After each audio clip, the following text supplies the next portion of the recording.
Hello everyone and welcome back to Nightmare Narratives. I can picture some of you already in bed, maybe some of you just getting home from work. Wherever you are, whatever time it is, I'm glad you're here. If this helps you relax or sleep, please like and subscribe. It means a lot. Now, let's get you comfortable and I'll tell you tonight's story.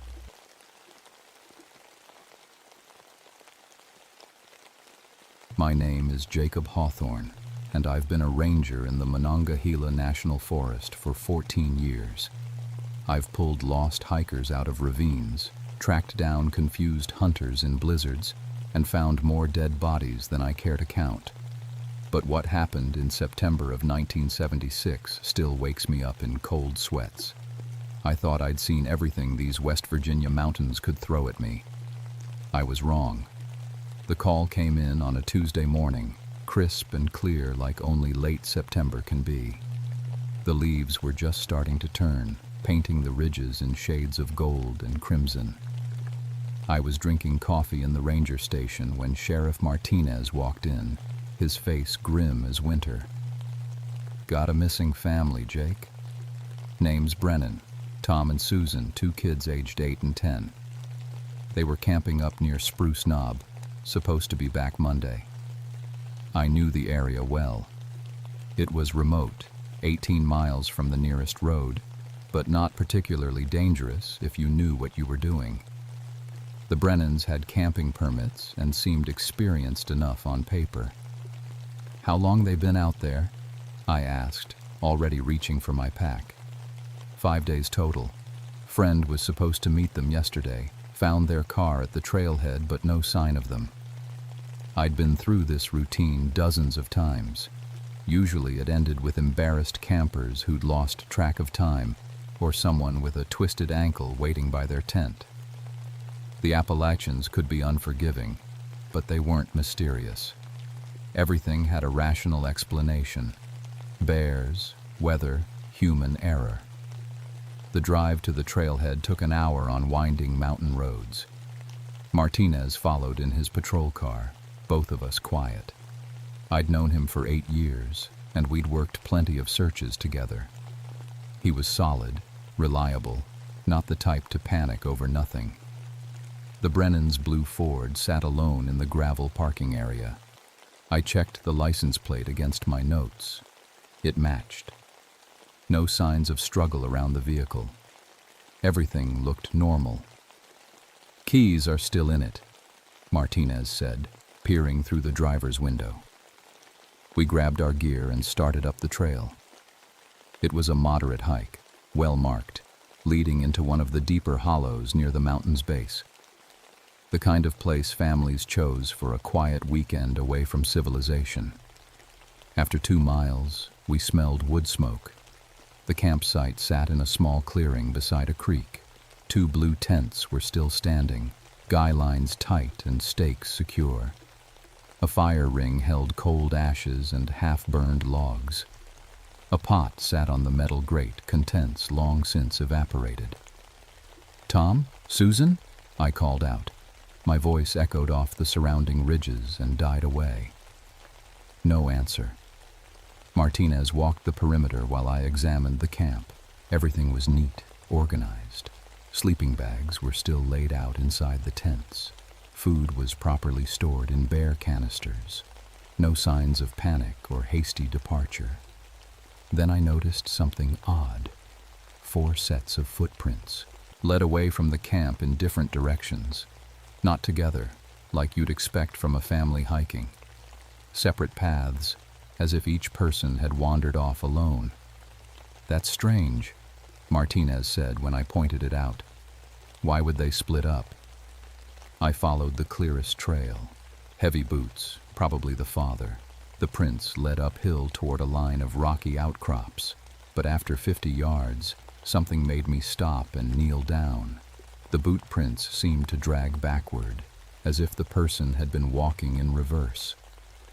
Toe marks pointed toward camp, but the impressions were deeper at the heel. I'd never seen tracks like that.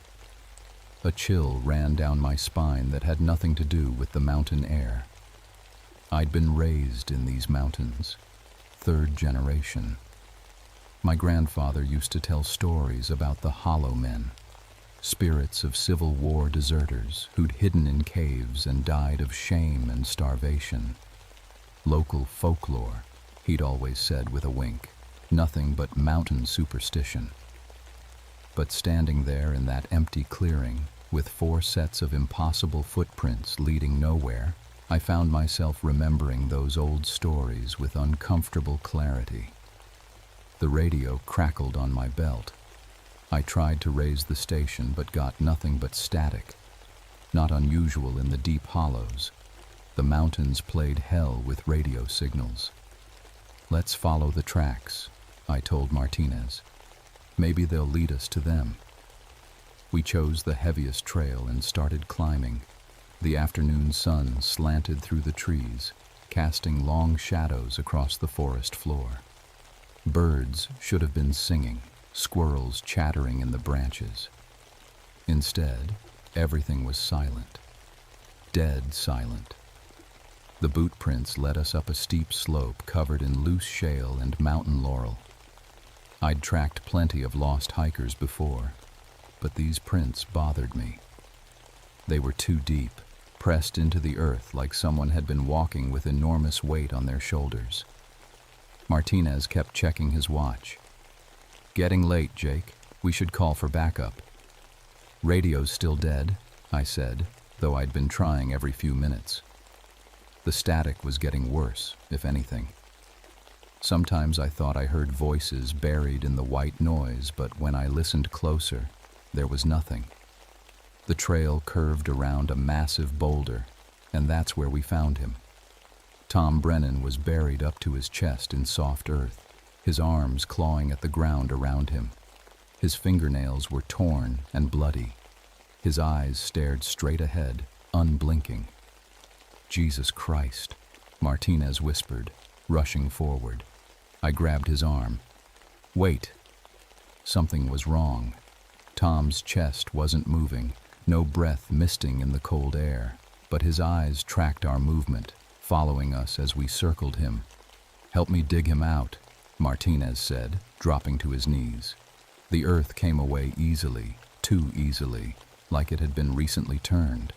We pulled Tom free and he gasped, drawing a long, shuddering breath. His first in, who knows how, long. The ground," he wheezed. "It pulled me down. Susan, where's Susan?" I checked him over. No obvious injuries except the torn fingernails and dirt packed under his skin. But his body temperature was all wrong, too cold, like he'd been underground for hours. "How long were you buried, Tom?" "I don't." Time got strange. It was morning, then suddenly night. I heard voices calling from below, telling me to come down, come home. His eyes darted between Martinez and me. "You have to find them." They went down into the dark. Martinez helped Tom to his feet while I studied the area. The earth around the hole was loose, almost fluffy, but underneath, I caught a glimpse of something that made no sense. Wooden beams, old and rotting. "There's something down there," I said. "Looks like an old mine shaft or root cellar." Tom grabbed my arm with surprising strength. "Don't go down there. That's where the voices come from.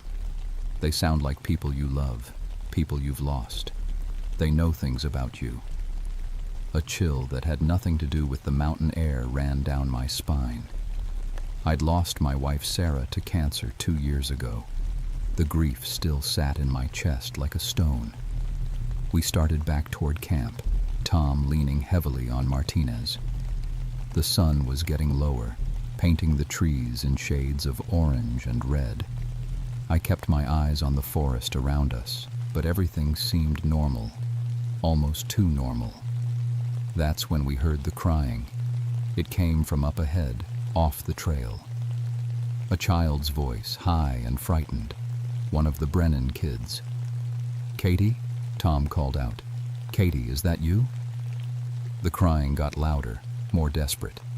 We crashed through the underbrush following the sound, but every time we got close it seemed to move, always just out of reach. The trees began to thin, and we found ourselves in a small clearing I didn't recognize.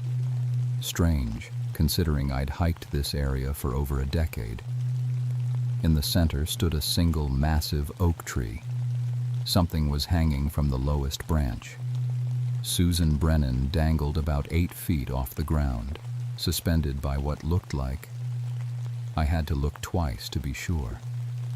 Rope made from twisted intestines, still glistening wet. Her feet kicked weakly at the air. "Oh God," Martinez said, raising his rifle. But I was staring at Susan's face. Her eyes were open, aware, looking right at us. Her mouth moved like she was trying to speak. "Get her down," Tom screamed, but I held him back. Susan had been dead for at least a day. I could tell by the color of her skin, the way her body hung. But she was still moving, still trying to talk. "Jake," Martinez whispered. "What the hell is going on here?" Before I could answer, the children's voices started up again. But now they were coming from directly beneath our feet. "Daddy, help us. We're down here." Tom fell to his knees, clawing at the ground. "They're under here. I can hear them." The earth beneath the oak tree was soft, recently disturbed. As Tom dug, I noticed something else. The temperature had dropped at least 20 degrees in the last few minutes. My breath was starting to show in the air. Martinez's radio crackled to life. Through the static, we heard a voice. "Jake, Jake, can you hear me?" I knew that voice. It was Sarah, my wife, the one who'd been dead for 2 years. "Sarah?" I whispered, taking the radio. "I'm down here, Jake. I'm waiting for you. I'm so cold." Tom was digging frantically now, throwing handfuls of dirt behind him. "I can feel the tunnel. There's a tunnel down here." The earth gave way, revealing a dark opening just wide enough for a person to crawl through. Cold air rushed out, carrying the smell of damp earth and something else. Something rotten. From deep in that hole, we heard the children calling, but now their voices sounded different, hungry. "Come down, Daddy. Come home with us." The radio crackled again. Sarah's voice, clearer now. "Jake, don't leave me alone. I've been waiting so long." I looked up at Susan hanging from the tree. Her lips moved, forming a single word over and over. "Run." That's when I saw them.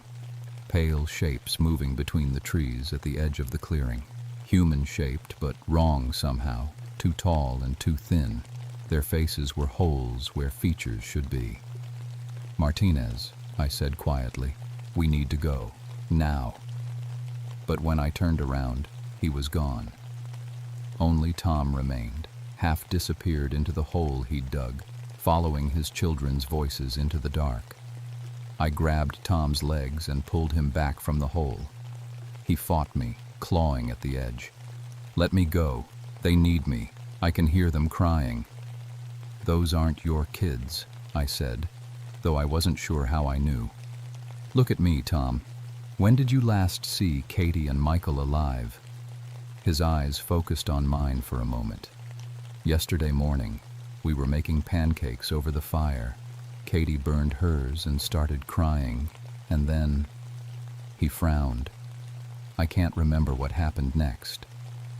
The pale shapes were getting closer, moving between the trees with unnatural stillness. No sound of footsteps, no rustling of leaves, just silent approach. "We have to find Martinez," I said, helping Tom to his feet. "Who's Martinez?" I stared at him. "The sheriff. He was just here with us." Tom's face was blank. "It's just been you and me, Jake, since you found me buried." A cold fist closed around my heart. I remembered Martinez helping Tom walk, remembered him raising his rifle when we saw Susan. But now, Jake. Sarah's voice drifted from my radio again. "Why did you leave me in that hospital? I was so scared." I switched the radio off with shaking hands, but her voice continued, fainter now, coming from the hole Tom had dug. "I called for you. I called and called, but you never came back." The guilt hit me like a physical blow. She was right. The last day, when the doctors said it would be hours, I'd gone home to shower and change clothes. I couldn't stand watching her fade away anymore. She died while I was gone, alone. "I'm sorry," I whispered. Tom was staring past me with wide eyes. "Jake, who is that?" I turned. A woman stood at the edge of the clearing, wearing the blue hospital gown Sarah had died in. Her face was pale, her hair lank and unwashed. But it was her, exactly as I'd last seen her. "You left me," she said, her voice echoing strangely in the mountain air. "I waited for you." "You're not real," I said, but my voice cracked. "Feel how real I am." She stepped closer, and the temperature dropped even more. Frost was forming on the grass around her feet. "Feel how cold it is when you're dying alone." The pale shapes had emerged from the trees now. I could see them clearly. They had once been people, but something had changed them. Their skin was gray-white, their clothes rotted and dirt-stained. Their faces were gaunt, eyes sunken deep in their skulls. Civil War uniforms, I realized. Tattered and ancient, but unmistakable. "Deserters," Tom whispered. "My great-grandfather used to tell stories. Soldiers who ran from the battle at Rich Mountain and hid in these caves. They died of shame and starvation, but their spirits never left." The thing that looked like Sarah reached out to me. "Come home, Jake. Come where it's quiet and the guilt stops hurting." I backed away, pulling Tom with me. "What do they want?" "They feed on guilt," Tom said. His voice was clearer now, more focused. "They find people carrying shame and try to make them join. That's what happened to my family. Susan was always guilty about working too much, missing Katie's school plays. I felt bad about the drinking, the times I came home angry." One of the pale figures spoke, its voice like wind through dry leaves. "Come down into the dark. No more shame here. No more regret." The hole Tom had dug was getting bigger, expanding on its own. I could see wooden supports now, the frame of an old tunnel. More voices drifted up from below, children, adults, all calling for their loved ones to join them. "How do we fight them?" I asked. Tom shook his head. "You don't fight them. You accept them or you run. But they're fast underground, and they know these mountains better than anyone living."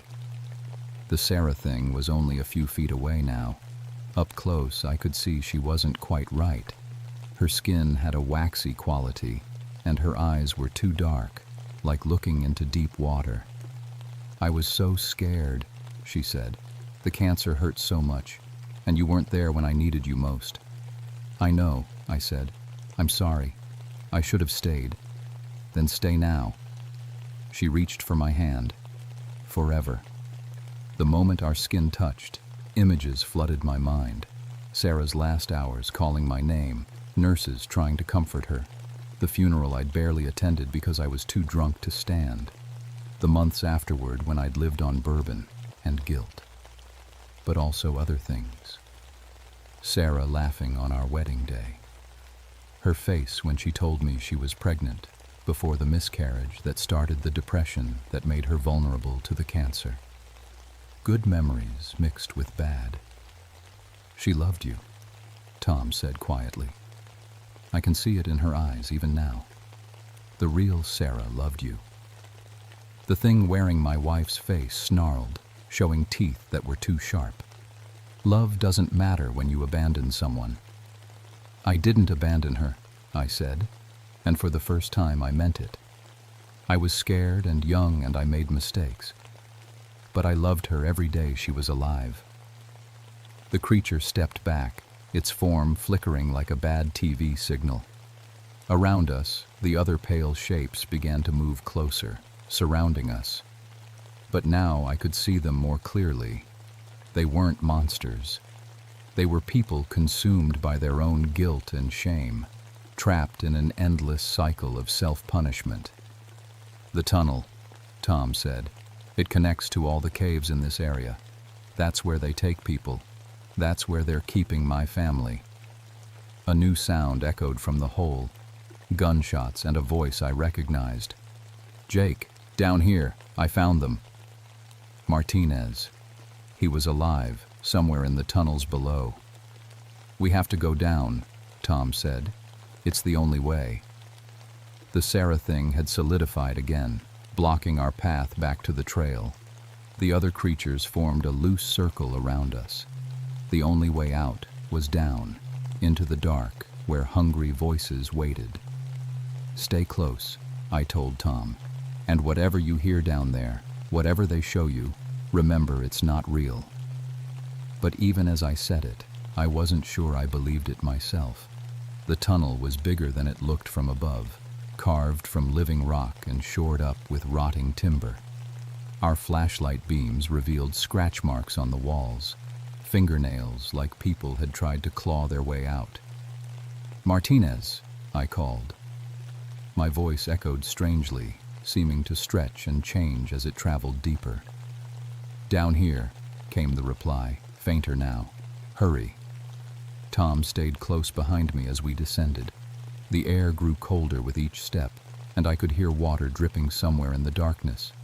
But there were other sounds too, whispers, soft crying, and underneath it all, a rhythmic scratching like fingernails on wood. "This is wrong," Tom muttered. "These tunnels are too old, too deep. They've been here longer than the Civil War." The passage opened into a wider chamber. Our lights revealed a horrifying scene. Dozens of people sitting against the walls, all perfectly still. I recognized some faces from old missing person reports.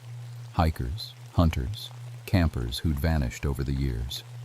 They were all alive, but wrong. Their skin had the same waxy pallor as the creatures above, their eyes dark and empty. When our lights hit them, they turned to look at us with identical expressions of hunger. "Welcome home," they said in unison, their voices creating a hollow harmony. At the far end of the chamber, I saw Martinez. He was kneeling beside two small figures, Katie and Michael Brennan. The children were moving, but like their mother, they were clearly dead.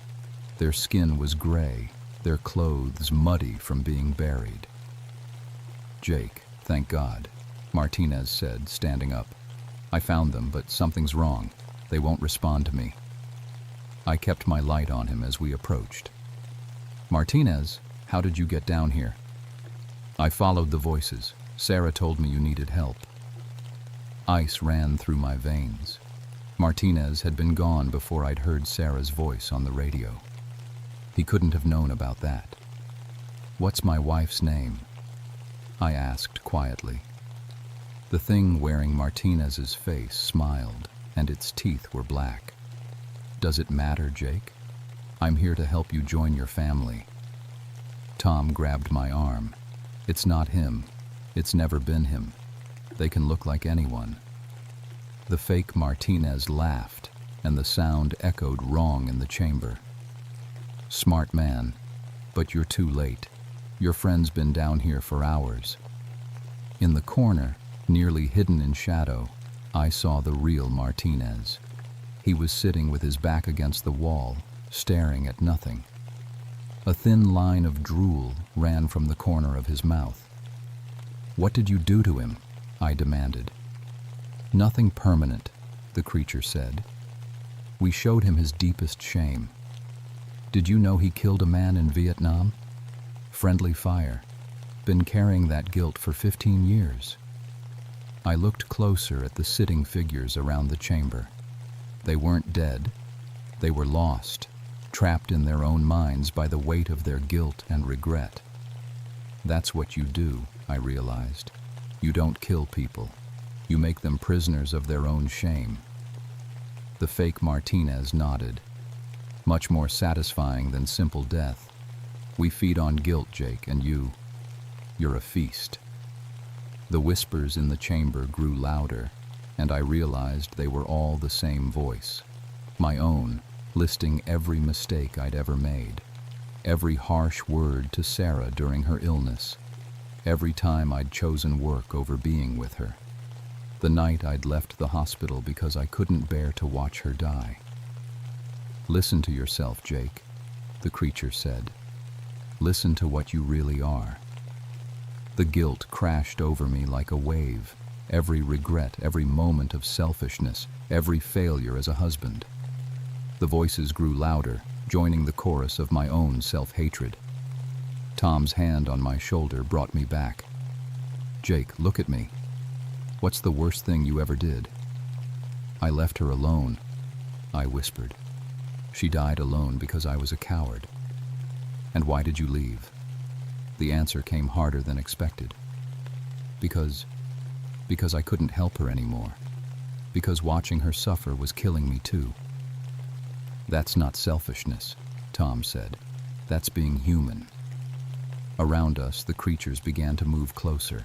The fake Martinez grew taller, its face stretching unnaturally. Human weakness. Human failure. Come, home with us, Jake. No more pain here. But Tom was right.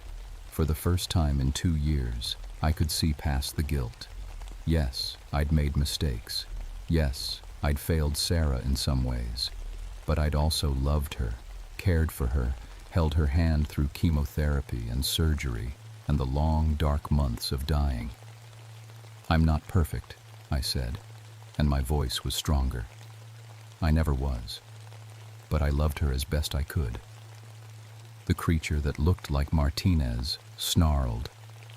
Love means nothing when you abandon. I didn't abandon her, I interrupted. I was scared and human and imperfect, but I loved her every day of her life.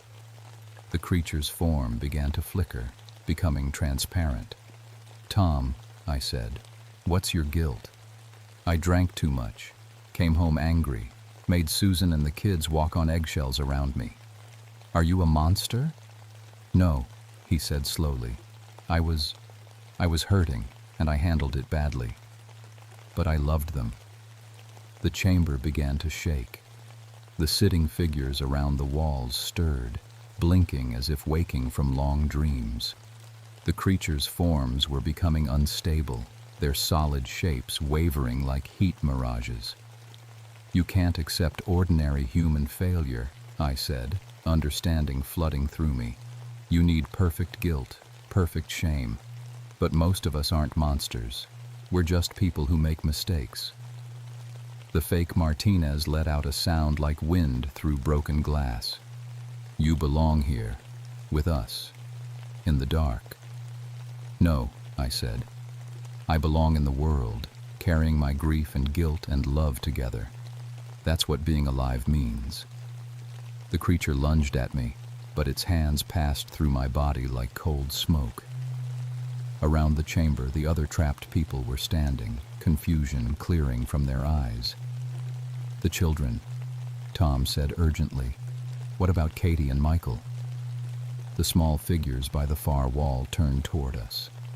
But I could see now that they weren't the Brennan children, just more of the creatures, wearing familiar faces. Where are they really? I demanded. The fake Martinez pointed toward a narrow passage at the back of the chamber. Down there, deep down, where the first ones wait, the original deserters. They have your living friends. How do we get them back? You don't, the creature said, its form growing fainter. They chose to come down. They chose to feed us their guilt. But I was already moving toward the passage, Tom and the freed prisoners behind me. We had to try. The deeper passage led to a natural cave, wider than anything humans had built. Ancient symbols covered the walls, not Civil War era, much older, Native American maybe, or something that preceded them. We found Katie and Michael Brennan sitting on the cave floor, very much alive but staring at the walls with blank expressions. Between them sat three figures in rotted Civil War uniforms, the original deserters, the ones who'd started this whole nightmare. They looked up as we entered, their faces gaunt but recognizably human. "Let them go," I said. The center figure, wearing the tattered remains of a sergeant's stripes, shook his head. "They came willingly." The man felt guilt about his drinking. The children heard their dead mother calling. "Their mother isn't dead," Tom said. "She is now. We needed her to call them down." The truth hit me like a physical blow. The thing hanging from the tree hadn't been an illusion. It was really Susan, killed to provide bait for her family. Tom let out a roar of rage and grief and charged at the creatures, but his hands passed right through them, the same as the others. "You can't touch us," the sergeant said. "We're beyond physical harm, but we can touch the living when they're weighted down with guilt." I knelt beside Katie and Michael. They looked at me but didn't seem to see. "What did you show them?" "The girl believes she caused her parents to fight. The boy thinks his fear of the dark makes him a coward. Children's guilt burns brightest." "They're 8 and 10 years old," I said. "What kind of monsters are you?" "The kind that died slowly of shame," another deserter said. "We ran from battle, hid in these caves while our brothers died, starved rather than face what we'd done. And now you make others suffer for your cowardice?" The sergeant's eyes flashed. "We offer peace. No more shame, no more regret. Only the quiet dark." I looked at the children again. Katie's lips moved silently, and I could just make out the words, "I'm sorry, I'm sorry, I'm sorry." An idea began forming. "You feed on guilt," I said. "What happens if someone forgives themselves?" The creatures shifted uncomfortably. I turned to Tom. "Your daughter, Katie. What do you see when you look at her?" She's just a little girl. She never caused any fights. Susan and I had problems long before Katie was born." "Tell her that." Tom knelt beside his daughter. "Katie, honey, can you hear me? You didn't do anything wrong. Daddy's problems aren't your fault." Katie blinked, and for the first time since we'd found her, she really looked at him. "Daddy?" The deserters hissed in unison, their forms becoming less solid. "Michael," I said to the boy, "being afraid of the dark doesn't make you weak. It makes you smart. Fear keeps you safe." The boy's eyes focused on mine. "But I cried when the lights went out." "So did I, when I was your age. So did your dad. That's okay." Michael nodded slowly, and I could see awareness returning to his face. The sergeant stood up, his form flickering between solid and transparent. "This changes nothing. We are eternal. More will come." "Maybe," I said, "but not these children." Tom gathered his kids in his arms, and together we started back toward the surface. The deserters watched us go, their hollow eyes burning with centuries of unresolved shame. We emerged from the tunnel into dawn light. The pale creatures from the night before were gone, retreated to whatever holes they hid in during daylight. The real Martinez was waiting by the cars, confused and shaken but alive. "What the hell happened down there?" he asked as we climbed out of the hole. "Gas leak," I said automatically. "Natural gas seepage from old mine works causes hallucinations." It was the explanation we'd give in our reports, the one that would satisfy bureaucrats and skeptics. The truth was something else entirely. We found Susan Brennan's body hanging from the oak tree, exactly as I'd seen her the night before. The medical examiner would rule it suicide brought on by gas-induced psychosis. The tunnels would be sealed as a safety hazard. But I knew better. 3 weeks later, another family went missing in the same area. Then a pair of hikers. Each time, the official explanation involved mine gas or natural hazards or simple accidents. I put in for a transfer to a different district. Couldn't explain why to my supervisor, just said I needed a change of scenery. But I keep track of the reports from that area, and the disappearances continue. The hollow men are still down there, still hungry. And there are plenty of people carrying guilt and shame willing to feed them. I've learned to live with my grief over Sarah, not to eliminate it, but to accept it as part of loving someone. The guilt will always be there, but so will the love. That balance keeps me human, keeps me safe. But sometimes, in the quiet hours before dawn, I hear her voice on the radio static. Not the hungry, twisted thing from the caves, but the real Sarah, the one who loved me despite my flaws. "It's okay, Jake," she whispers. "You don't have to carry this alone." And I don't. That's the secret the hollow men will never understand. Guilt shared is guilt diminished. Love remembered is love that never dies. The mountains keep their secrets, but some of us learn to keep ours too.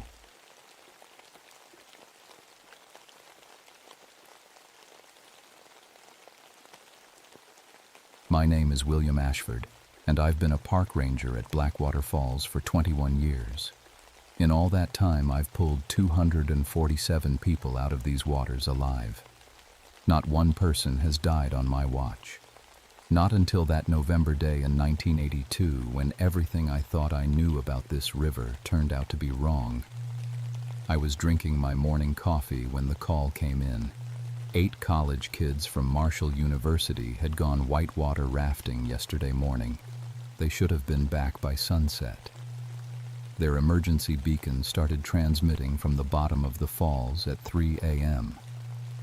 Probably partying too hard and lost track of time, Deputy Martinez said when he met me at the trailhead. "College kids, you know?" I knew better. The Blackwater River doesn't forgive mistakes. 60 feet of waterfall crashing into rocks sharp enough to cut steel.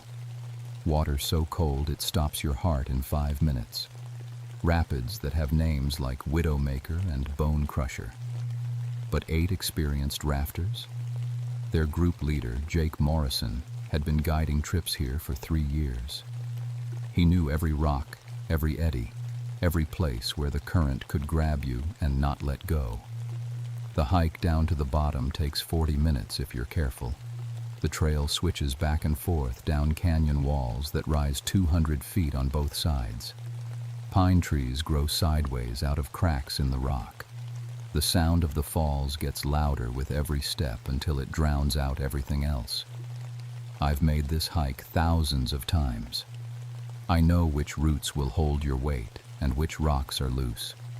I know where to step and where the trail gets slippery from the mist. But that morning felt different. The forest was too quiet. Even the squirrels had gone silent. "You smell that?" Martinez asked when we were halfway down. I stopped and breathed deep. Under the pine scent and river smell was something else, something sweet and wrong, like flowers left too long in standing water. "Probably just algae bloom," I said. But I'd never smelled anything like it before. The mist from the falls started hitting us when we were still 50 yards away. November in West Virginia means the water's running high from autumn rains. The falls were twice their normal size, throwing spray 30 feet in every direction. That's when we found the raft. It was sitting upright on the rocks at the base of the falls, perfectly balanced, not flipped or torn like it should be after going over 60 feet of waterfall. The oars were still strapped in place. The safety gear was still packed in the dry bags, but no people. "How is that thing not smashed to pieces?" Martinez asked. Good question. I'd seen what the falls did to things. Logs got turned into splinters. Rocks the size of cars got moved downstream like pebbles. But this raft looked like someone had just pulled it up on a beach after a nice day trip. I checked the serial numbers. It was definitely their raft. Maybe they all made it to shore, Martinez said. I looked around the rocky shoreline. 8 sets of wet footprints should have been easy to spot, but the only marks in the sand were from my boots and his. The radio crackled. Base to Ranger Ashford. We've got the emergency beacon signal. It's coming from about 20 feet underwater, directly below the falls. Martinez and I looked at each other. 8 people don't just vanish, he said. No, I agreed. They don't. I started unpacking my diving gear. 21 years of river rescue had taught me that when people go into the Blackwater, you have about an hour to get them out alive. After that, the cold water and strong current usually take them somewhere you'll never find them. But as I suited up, I couldn't shake the feeling that something was watching us from the tree line. Every time I looked up, the shadows seemed to move, and that flower smell was getting stronger. The water was black as coffee and twice as cold. Even with a thick wetsuit, the chill hit me like a punch to the chest. The current at the base of the falls was brutal, trying to slam me against the rocks every few seconds. I dove down, following the beacon signal. 10 feet, 15, 20. The water got darker with every foot. My flashlight beam barely cut through the murk. That's when I found the first body. Jake Morrison was sitting on a boulder 22 feet down, perfectly upright like he was waiting for a bus. His eyes were wide open, staring up at the surface. No expression on his face. No fear, no pain. Just empty. But he wasn't alone. The other 7 were arranged in a perfect circle around Jake, all sitting on rocks, all staring upward with those same empty eyes, like they'd decided to have a meeting at the bottom of the river. I'd found plenty of drowning victims before. They always looked the same. Arms reaching up, faces twisted in panic, bodies bent from fighting the water. These kids looked peaceful, like they'd chosen to be there. I grabbed Jake first, the one closest to me. His body felt wrong. Too light, like his bones had turned hollow. When I lifted him, his mouth opened and a stream of black water poured out. But it didn't stop pouring. More water than any human body could hold. I shot to the surface, dragging Jake with me. Martinez was waiting at the shore with a body bag already open. 1 down, 7 to go, he said. Then he got a good look at Jake's face. Jesus Christ, Bill. What happened to his eyes? I looked down. Jake's eyes had gone completely white. Not just the pupils, everything. Like someone had painted them with milk. Water damage, I said. But I didn't believe it. I'd seen plenty of drowning victims.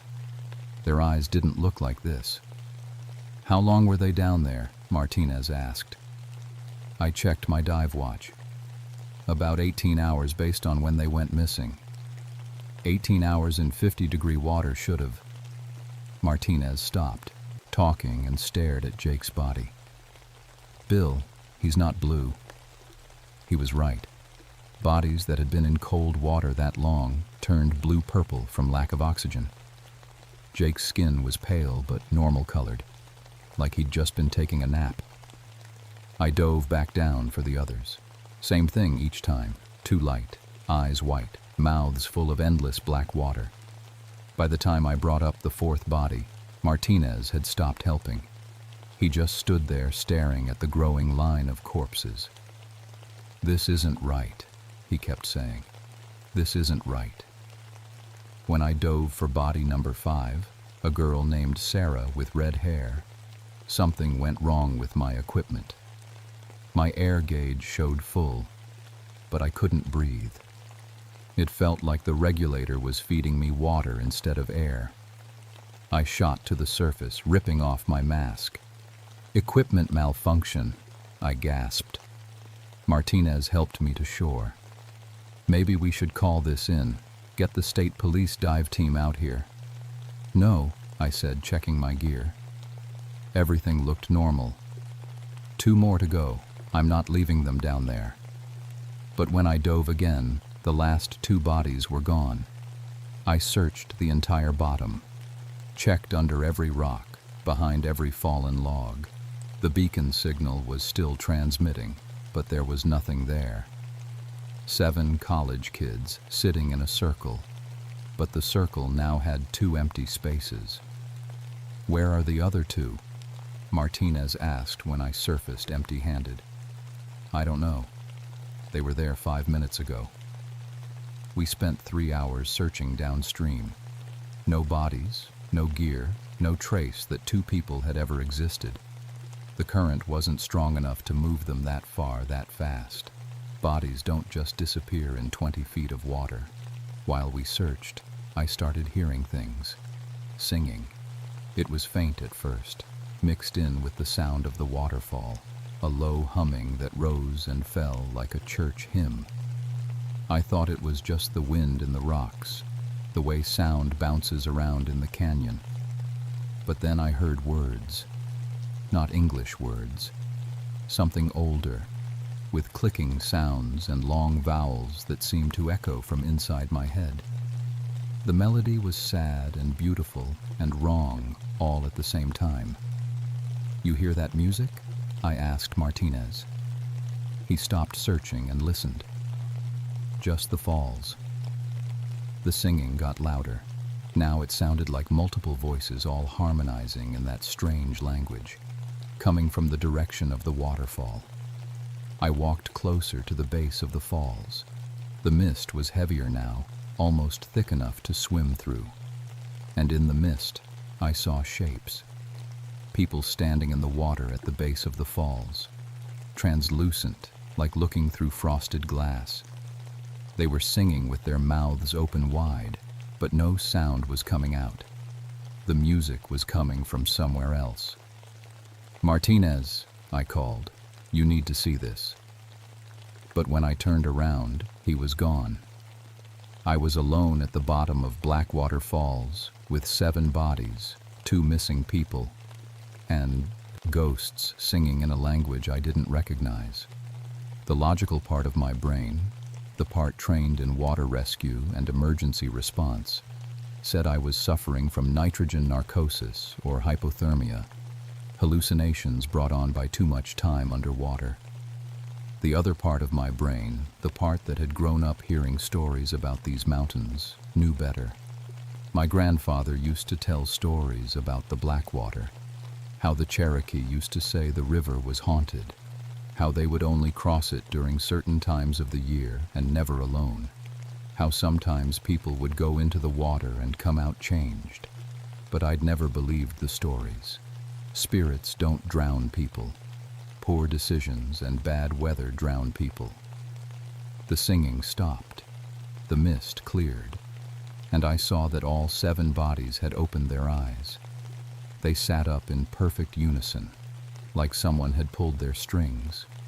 Water poured out of their mouths, but their white eyes stayed focused on me. Then, one by one, they stood.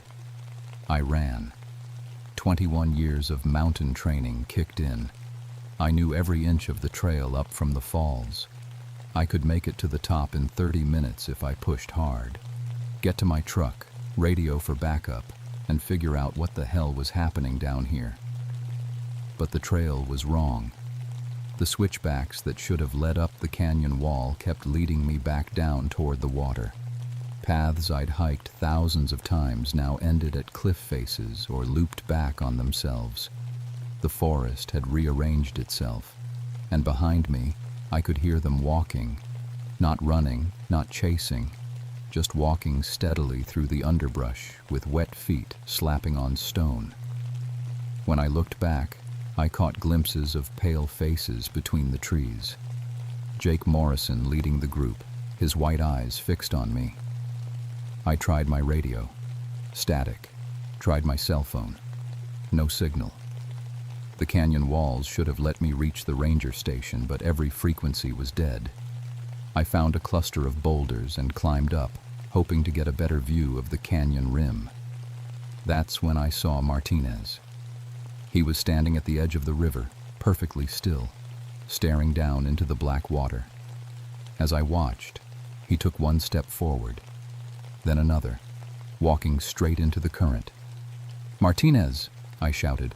"Stop!" He didn't hear me, or didn't care. The water reached his knees, then his waist. He kept walking until the current caught him and pulled him under. I scrambled down from the rocks and dove in after him. The water was even colder than before, so cold it felt like being stabbed with ice picks. I could see Martinez sinking toward the bottom, arms at his sides, not fighting at all. I grabbed him around the chest and kicked for the surface. But something was wrong with the current.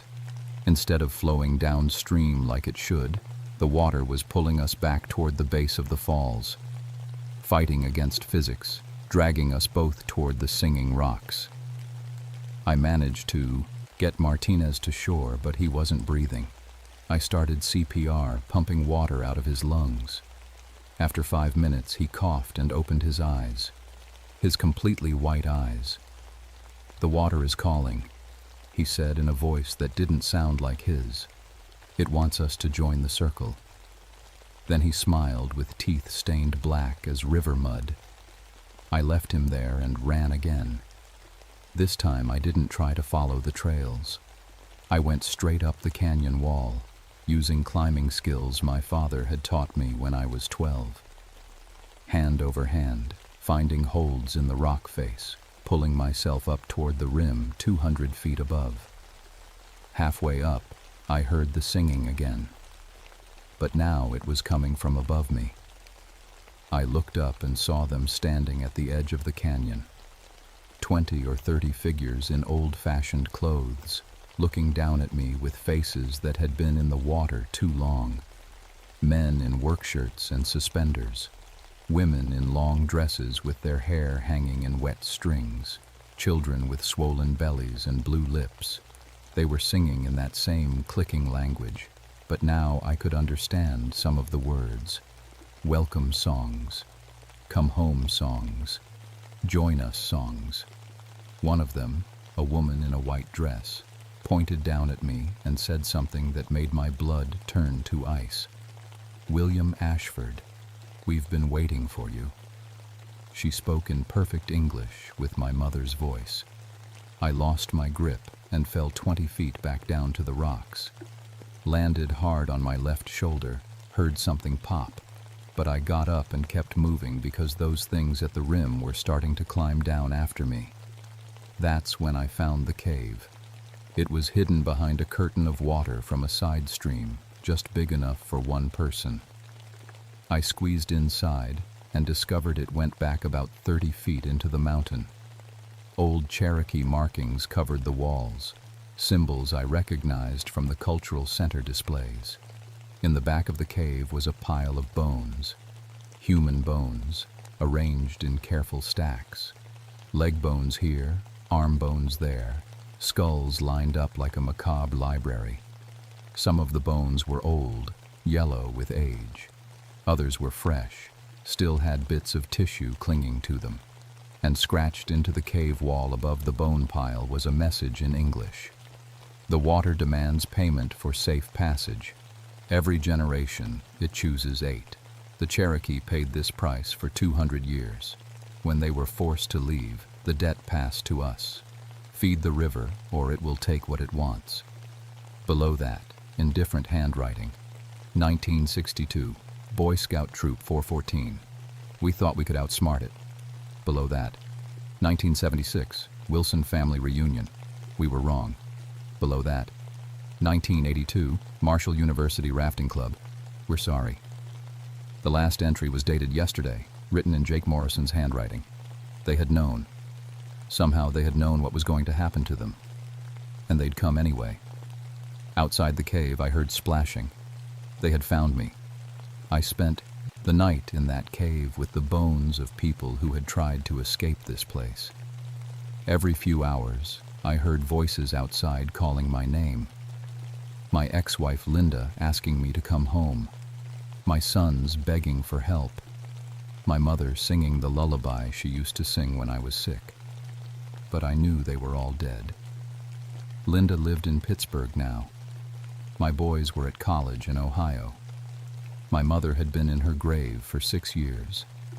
The river was using their voices to call me out. As dawn light filtered into the cave, I studied the Cherokee symbols on the walls more carefully.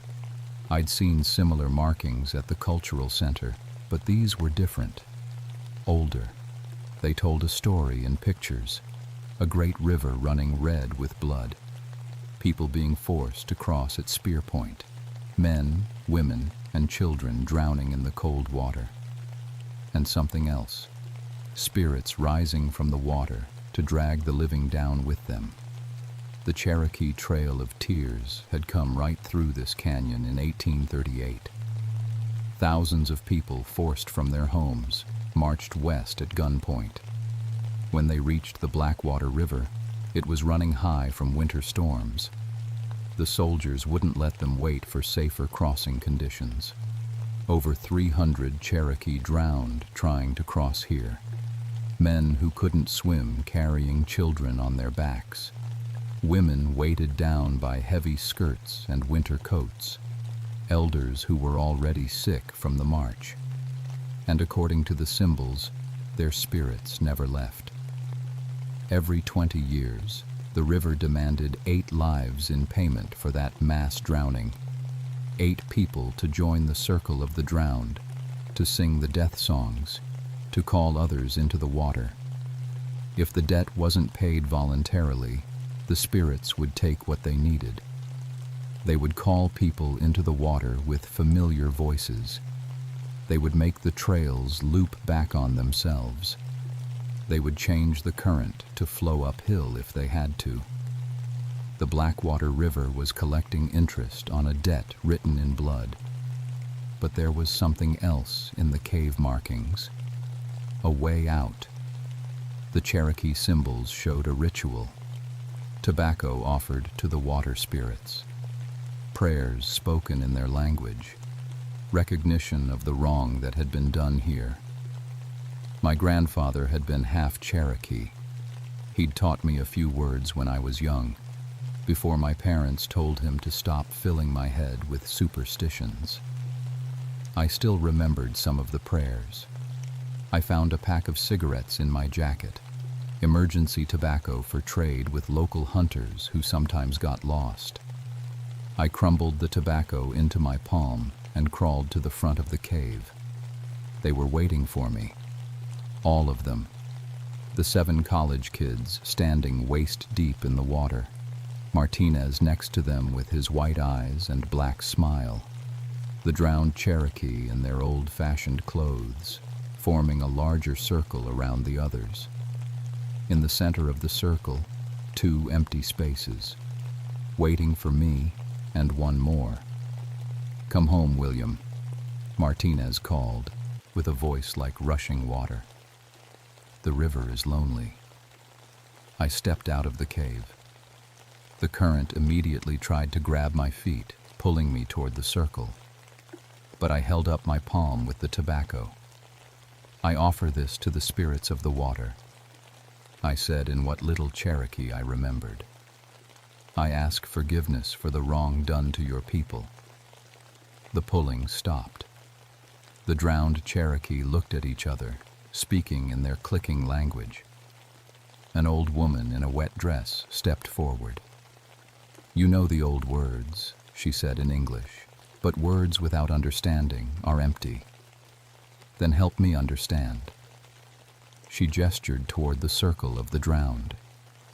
"We hold them here as you held us, generation after generation, paying for others' choices. The debt grows larger with each collection. What do you want?" "Recognition, truth, the story told properly." Her white eyes fixed on mine, "and a promise that our crossing place will be respected." I thought about all the rafting companies that brought tourists through here. All the people who treated the river like their personal playground, never knowing what had happened in these waters. "I promise," I said. "I'll make sure people know." The old woman nodded. She spoke to the others in Cherokee, and one by one, they began to fade like morning mist. The 7 college kids collapsed back into the water, finally allowed to rest. Martinez fell to his knees on the shore, his eyes returning to normal. The singing stopped. The water started flowing downstream again. But before the Cherokee woman disappeared, she turned back to me. "The debt is not forgiven," she said, "only delayed. 8 lives every 20 years until the wrong is made right. 2002. Remember?" Then she was gone, and I was alone with 7 bodies and a traumatized deputy who didn't remember anything after walking into the water. We reported it as a flash flood. 7 college students swept over Blackwater Falls during an unexpected surge. 1 survivor found downstream with hypothermia and memory loss. Equipment failure led to delayed rescue. Tragic but not uncommon for Class 5 rapids during high water season. The families held a memorial service. The university started a scholarship fund. The local newspaper ran a safety reminder about whitewater dangers.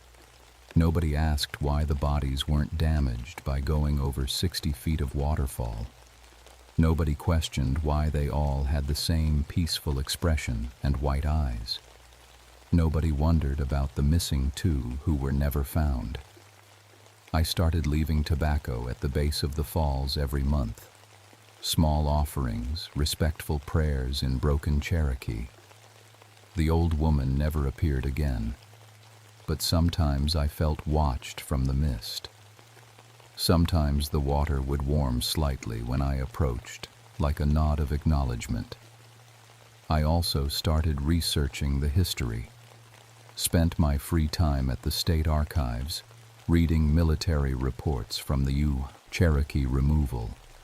Found the officer's account of the crossing at Blackwater River. Regrettable losses due to winter conditions. Estimate 300+ casualties. Orders were to maintain schedule regardless of weather. 300 people. The official count always said 300. But in the Cherokee oral history, passed down through families who escaped the march, the number was different. 543 people drowned at Blackwater Falls. Men, women, children, and elders. If 8 lives were collected every 20 years, that was 40 lives per century. Over 2 centuries since the drowning, that was only 80 lives total. The debt was nowhere near paid. I started keeping track of the disappearances. 1962, Boy Scout troop, 8 members missing. 1976, family reunion, 8 cousins drowned. 1982, college rafting trip, 7 confirmed dead, 2 missing.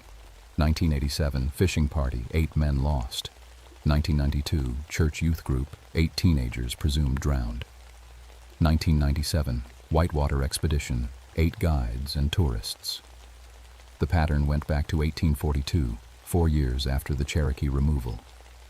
Every 20 years, almost exactly on schedule.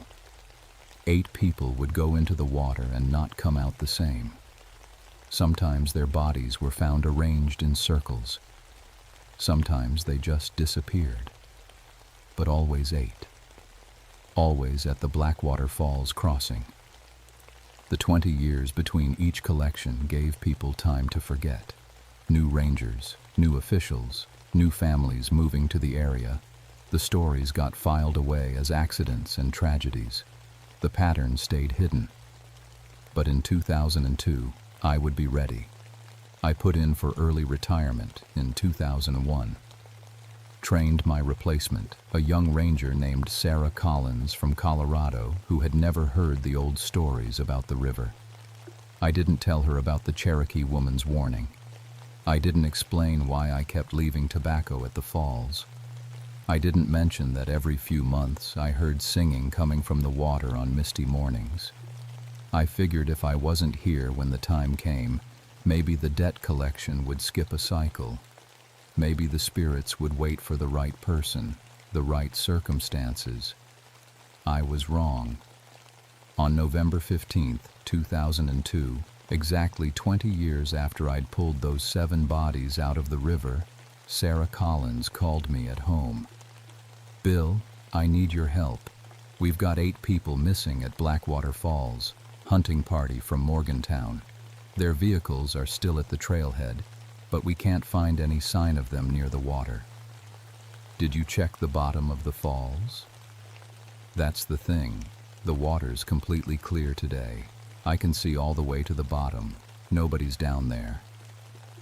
I drove back to the park that night, 20 years after I'd sworn never to return. The hunting party's trucks were still in the parking lot, but their owners were nowhere to be found. I hiked down to the base of the falls with my old diving gear and my last pack of tobacco. The water was singing again, and in the mist at the base of the waterfall, I could see them waiting. 8 new figures in hunting clothes, standing in a circle with their white eyes fixed on the surface. The Cherokee woman appeared beside them. "You promised the story would be told," she said, "but the crossings continue. People still treat our death place as a playground." "I tried," I said. "I left offerings. I researched the history. Not enough." She gestured toward the 8 hunters. "They came here drunk, shooting at anything that moved, desecrating the place where children drowned." I could see the choice in her white eyes. Join the circle myself, take my place as the keeper of the drowned, or find another way to honor the debt. I made my decision. I pulled out my cell phone and called the state police, the county sheriff, and 3 newspapers. "This is William Ashford, retired park ranger. I need to report multiple homicides at Blackwater Falls State Park. Suspects are the spirits of Cherokee people forced to cross here in 1838. Victims are 8 hunters who were taken into the water at exactly 3 a.m. this morning as payment for a blood debt that's been collecting interest for over 160 years. They thought I was crazy, right up until they found the 8 hunters sitting in a perfect circle at the bottom of the falls, all with white eyes and water pouring from their mouths that never stopped flowing. The story made national news. Now there's a memorial at the falls, a bronze plaque that tells the real history of the Cherokee crossing. Rangers give talks about respecting sacred sites. Tourist companies are required to provide historical context before bringing groups to the water. But every 20 years, like clockwork, 8 people still go into the river. Because some debts can't be paid with tobacco and good intentions. Some debts require blood. And the Blackwater River has a very long memory.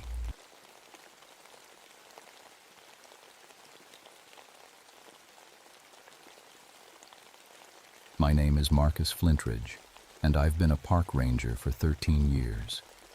I work at Hawks Nest State Park in West Virginia, where the mountains are old and the secrets run deep.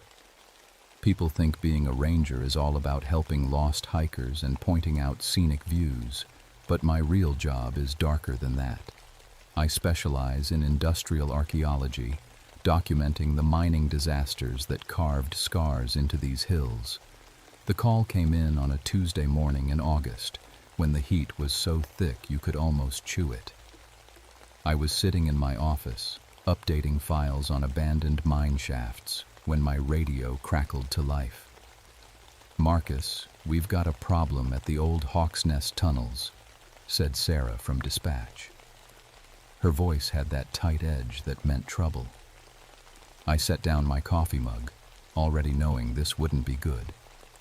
The Hawks Nest tunnels had been sealed for 50 years for a reason. "What kind of problem?" "Urban explorers. 6 college kids broke into the sealed mine system yesterday.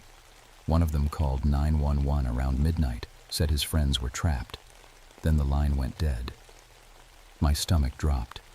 Those tunnels weren't just dangerous. They were deadly. Back in the 1930s, Union Carbide dug a 3-mile tunnel through Hawk's Nest Mountain to divert the New River for a power plant. They hired mostly poor men, black and white, desperate for work during the Depression. What the company didn't tell them was that they were drilling through pure silica rock. 764 men died of silicosis from breathing that rock dust. Their lungs turned to stone while they were still alive. The company covered it up, paid off doctors, and buried the truth along with the bodies. It's considered one of the worst industrial disasters in American history. That's why I know these mountains so well. I've spent years documenting what happened here, interviewing families, collecting evidence that most people would rather forget. I've crawled through 43 abandoned mines and written reports on disasters that stretch back a century. I know the difference between a cave-in caused by bad engineering and one caused by something else entirely. Not that I believe in something else. Ghosts don't cause rockfalls. Spirits don't flood mine shafts. Dead men don't reach up from their graves to drag down the living. At least, that's what I told myself as I loaded my gear into the truck. The drive to the tunnel entrance took 20 minutes through winding mountain roads. Trees pressed close on both sides, their leaves already showing stress from the heat. When I pulled up to the old access point, I could see immediately that something was wrong. The concrete seal that had blocked the tunnel entrance for 50 years was broken open. Not cut or blasted. Broken from the inside, as if something had punched through 3 feet of reinforced concrete with its bare hands. Chunks of debris lay scattered in the weeds, some pieces thrown 30 feet from the opening. I grabbed my equipment, gas detector, high-powered flashlight, emergency oxygen, first aid kit, and my camera. The radio would be useless once I got deep into the tunnels. Cell phones didn't work down there either. If something went wrong, I'd be on my own. The tunnel mouth yawned black and empty. My gas detector immediately started beeping. Elevated silica dust in the air, which shouldn't have been possible in a sealed mine. I pulled on my respirator and clicked on my headlamp. "Marcus to dispatch," I radioed. "I'm going in. If you don't hear from me in 3 hours, call for backup." "Copy that. Be careful down there." I stepped into the darkness, and the mountains swallowed me whole. The tunnel was bigger than I expected, 12 feet high and 15 feet wide, carved through solid rock. My footsteps echoed strangely, as if the sound was being absorbed by something I couldn't see. The beam of my flashlight seemed weaker than usual, barely penetrating the thick air. 50 yards in, I found the first sign of the missing explorers. A high-end hiking backpack, abandoned beside the tunnel wall. The fabric was covered in a fine layer of white dust that looked exactly like silica powder. But that was impossible. The tunnel had been sealed for decades. There shouldn't be any loose dust down here. I photographed the backpack and continued deeper. The temperature was dropping, which made no sense in August. Outside, it was 95 degrees. Down here, my breath was starting to fog. 100 yards further, I found something that made my blood run cold. Fresh boot prints in the tunnel floor, leading deeper into the mountain. But according to every map I'd ever seen, this tunnel should have ended in a concrete wall after half a mile. These prints were going somewhere that didn't exist. I followed the footprints deeper into the tunnel, my gas detector clicking steadily as the silica levels climbed. Every instinct I had developed in 13 years of mine safety work was screaming at me to turn around. But 6 people were missing, and I was the only one who knew these tunnels well enough to find them. The main tunnel branched off into smaller passages that weren't on any map I'd ever seen. Some were natural limestone caves, Others looked hand-carved. The boot prints split up here, with different sets going down different passages. I chose the largest tunnel and followed it deeper into the mountain. That's when I heard the first sound that didn't belong, the distant ring of metal on stone, like someone striking rock with a pickaxe. The sound echoed through the tunnels, seeming to come from everywhere at once. I stopped and listened, but it faded away into silence. "Hello?" I called out. "Anyone down here? This is Park Ranger Marcus Flintridge. If you can hear me, follow the sound of my voice." Nothing. Just my own words, bouncing back from the darkness. I pressed on, following the boot prints through a series of chambers that opened up like cathedral spaces. My headlamp beams swept across carved walls that showed tool marks, but not from modern equipment. These looked like they'd been cut with hand tools, pickaxes, and chisels. In the largest chamber, I found the second backpack.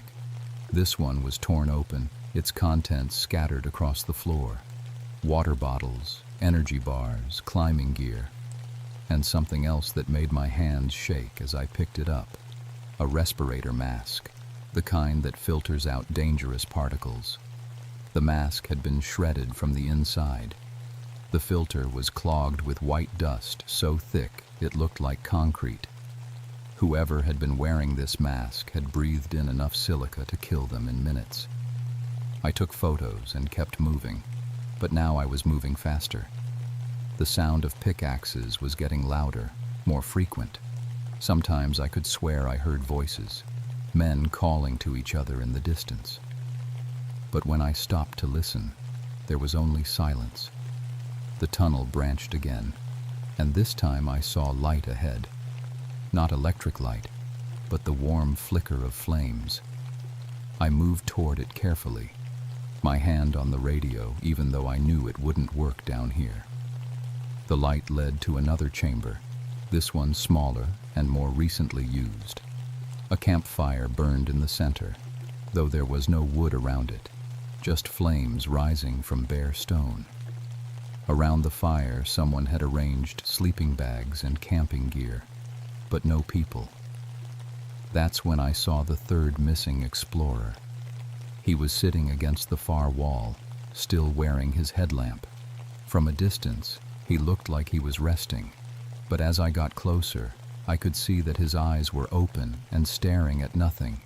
His face was gray, and when I checked for a pulse, his skin was cold. The man had died of silicosis. I'd seen the symptoms in my research: the gray skin, the foam around the mouth, the way the chest stops moving as the lungs fill with crystallized dust. But silicosis takes years to kill. This man had died in hours, maybe minutes. His lungs had turned to stone while he was still breathing. I was documenting the scene when I heard footsteps behind me. Heavy boots on rock, moving with purpose. I spun around, my flashlight cutting through the darkness. "Who's there?" I called out. The footsteps stopped, but now I could hear breathing, slow, labored, like someone struggling to get air through damaged lungs. The sound was coming from the tunnel I'd just emerged from. "I'm a park ranger," I said, trying to keep my voice steady. "If you need help, I'm here to get you out." The breathing got louder, closer, but my flashlight beam showed only empty tunnel. The sound was moving toward me, but there was nothing there to see. That's when my gas detector started screaming. The silica levels were spiking beyond anything the machine could measure. The air was becoming thick with white dust that seemed to swirl and move on its own. I pulled my respirator mask tighter and back toward the far wall of the chamber. Through the swirling dust, shapes were forming, human shapes, but wrong somehow. They moved like men, but their outlines were fuzzy, made of dust and shadow. I could see through them to the tunnel wall behind, but they cast solid shadows in my flashlight beam. One of them stepped closer, and I could see details that made my throat close up with fear. It was a man in work clothes from the 1930s, overalls, heavy boots, a cloth cap pulled low over his face. But where his face should have been, there was only a hollow filled with swirling white dust. When he opened his mouth to speak, more dust poured out. "You shouldn't be here," the figure said, its voice like grinding stone. "This place is for the dead." I tried to run, but more figures were emerging from the walls themselves, stepping out of solid rock like it was water. They surrounded me, their dust-filled eyes fixed on my face. My respirator was already starting to clog with the thick air they brought with them. "The others," I managed to say through my mask. "Where are the others?" The first figure tilted its head, and when it spoke, I could hear the rattle of stones in its throat. "They're with us now," it said, "just like you'll be." The dust was getting thicker, and my breathing was becoming labored. Even through the mask, I could taste silica on my tongue. My chest was starting to burn with each breath. But then, as suddenly as they had appeared, the figures stepped back into the walls and vanished. The dust settled, and the air cleared. My gas detector stopped screaming and dropped back to normal levels. I was alone in the chamber with the dead man and the impossible fire that burned without fuel. That's when I realized the truth that would change everything. These weren't just abandoned tunnels. They were tombs, and the dead men buried here weren't resting peacefully. They were angry, and they wanted justice for what had been done to them. I should have turned back right then. Any rational person would have. But I couldn't leave knowing that 5 more people were somewhere in these tunnels, probably facing the same fate as the man I'd found. So I pressed deeper into the mountain, following passages that seemed to extend far beyond what was physically possible. The tunnels were changing around me. Passages that had been straight were now curved. Walls that had been roughly hewn were now smooth as glass. And everywhere, the white dust was getting thicker, despite my equipment readings saying the air was clear. In the next chamber, I found 2 more bodies. A young woman and an older man, both college-aged explorers based on their clothing. They were huddled together against a wall, their arms wrapped around each other as if trying to protect themselves from something. Like the first victim, they had died of rapid silicosis. Their lungs had crystallized in minutes instead of years. But there was something else wrong with the scene. Both bodies were positioned facing a particular wall, as if they had been watching something before they died. I followed their gaze and saw scratches in the stone, letters carved deep into the rock with human fingernails. "They knew," it read, "the company knew we would die." Below that, in a different hand, 764 dead, no justice. And at the bottom, still fresh, written in what looked like blood, "Make them pay." I was photographing the wall when the pickaxe sound started again, but this time they were right behind me. I spun around and saw them clearly for the first time. Dozens of dust-shrouded figures, swinging phantom tools at the tunnel walls. They were miners, dressed in the work clothes of the 1930s, their faces hollow and filled with swirling silica dust. But they weren't attacking the walls randomly. They were expanding the tunnels, carving new passages that led deeper into the mountain, creating a maze that would trap anyone who entered. "We're building something," one of them said, without stopping his work. "A place where the truth can't be buried anymore." "What truth?" I asked, though I was afraid I already knew. Another figure turned to look at me, dust pouring from its mouth like water. Union Carbide knew the rock was pure silica. They knew it would kill us. But they needed that tunnel built fast and cheap, so they sent us in without proper masks, without warning us what we were breathing. My historian training kicked in despite my fear. These men were talking about events I'd researched for years. The company said you were warned about the dust. They said proper equipment was provided. The figure that had spoken let out a sound like grinding stones, bitter laughter. They gave us bandanas, cloth rags to cover our mouths while we drilled through quartz that was 99% pure silica. They knew it would kill us in months instead of years. But why didn't you stop working? Because we were poor, another voice said from the shadows. Black men and white men, both desperate for wages during the Depression. They paid us 50 cents a day to die slowly, and when we started coughing up blood, they fired us and hired new men. The air was getting thick again, and my respirator was struggling to filter out the increasing dust. But I had to keep them talking.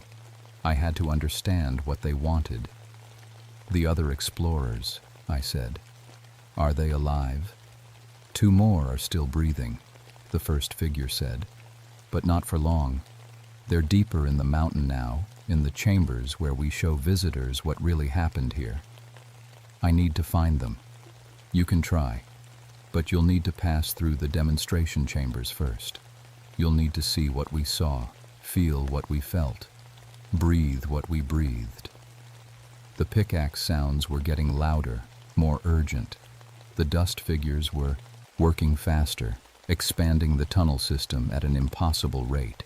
Solid rock was flowing like water under their tools, creating new passages that stretched far beyond the original mine. Why are you doing this? I asked. Because the company covered it up, the figure said, turning back to its work. They paid off doctors to say we died of pneumonia. They buried our bodies without autopsies.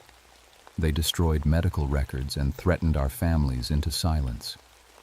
But that was 90 years ago. Everyone responsible is dead. The pickaxe stopped mid-swing. Every dust-shrouded figure in the tunnel turned to look at me with their hollow, swirling eyes.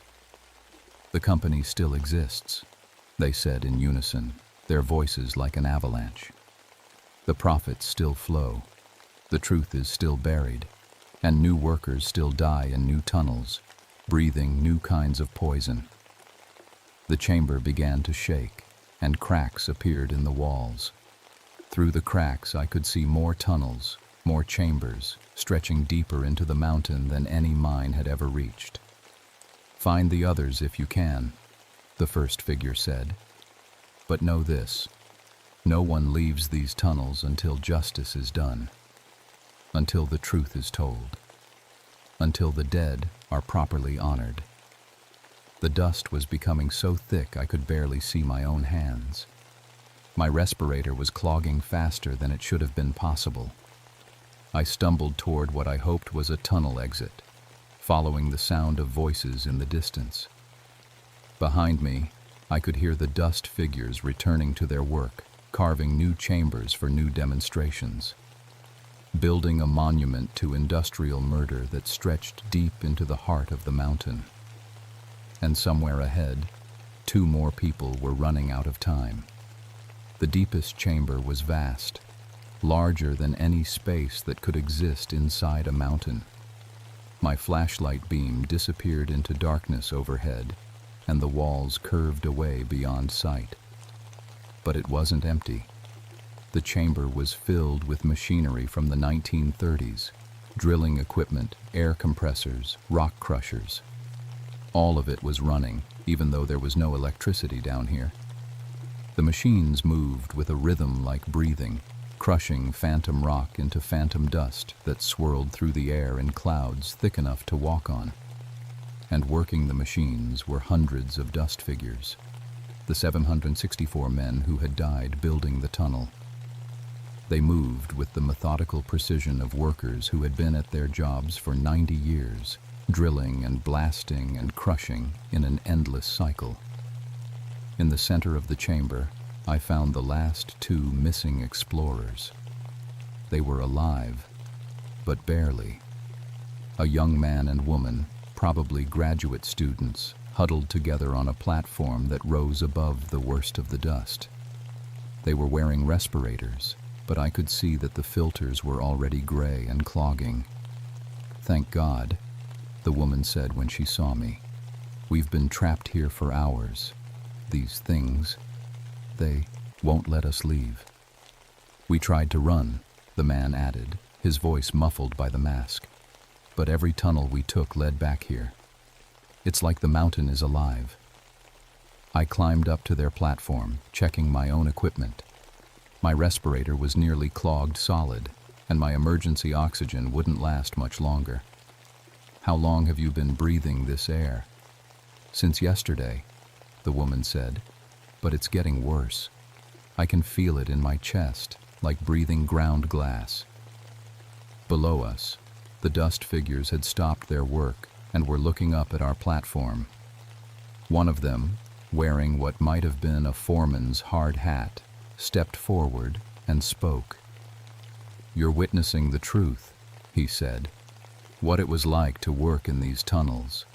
Every breath cutting your lungs like razors.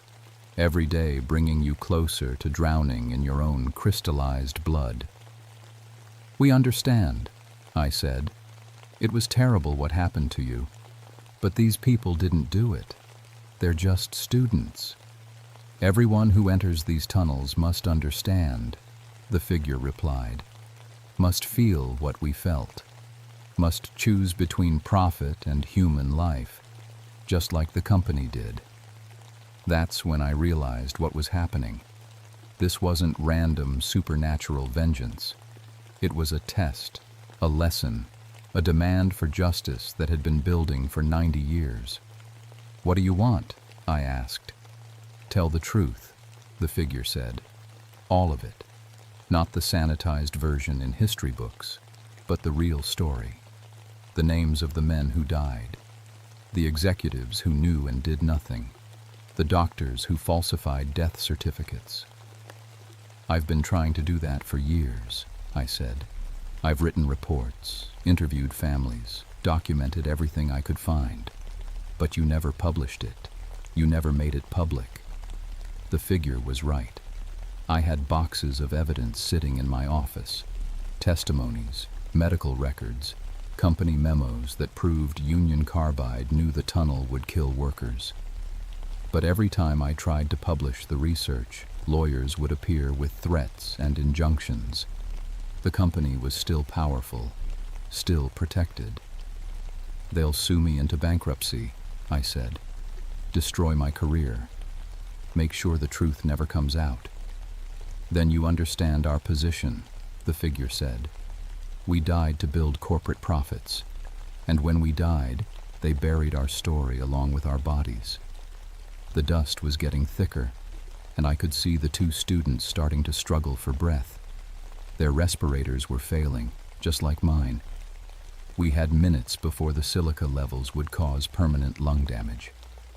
"If I promise to tell the story," I said, "will you let us go?" "Promises are easy," the figure replied. "Anyone can make promises. We need proof of commitment." The chamber began to shake, and more machinery roared to life. The dust clouds grew thicker, and I could taste silica through my failing respirator.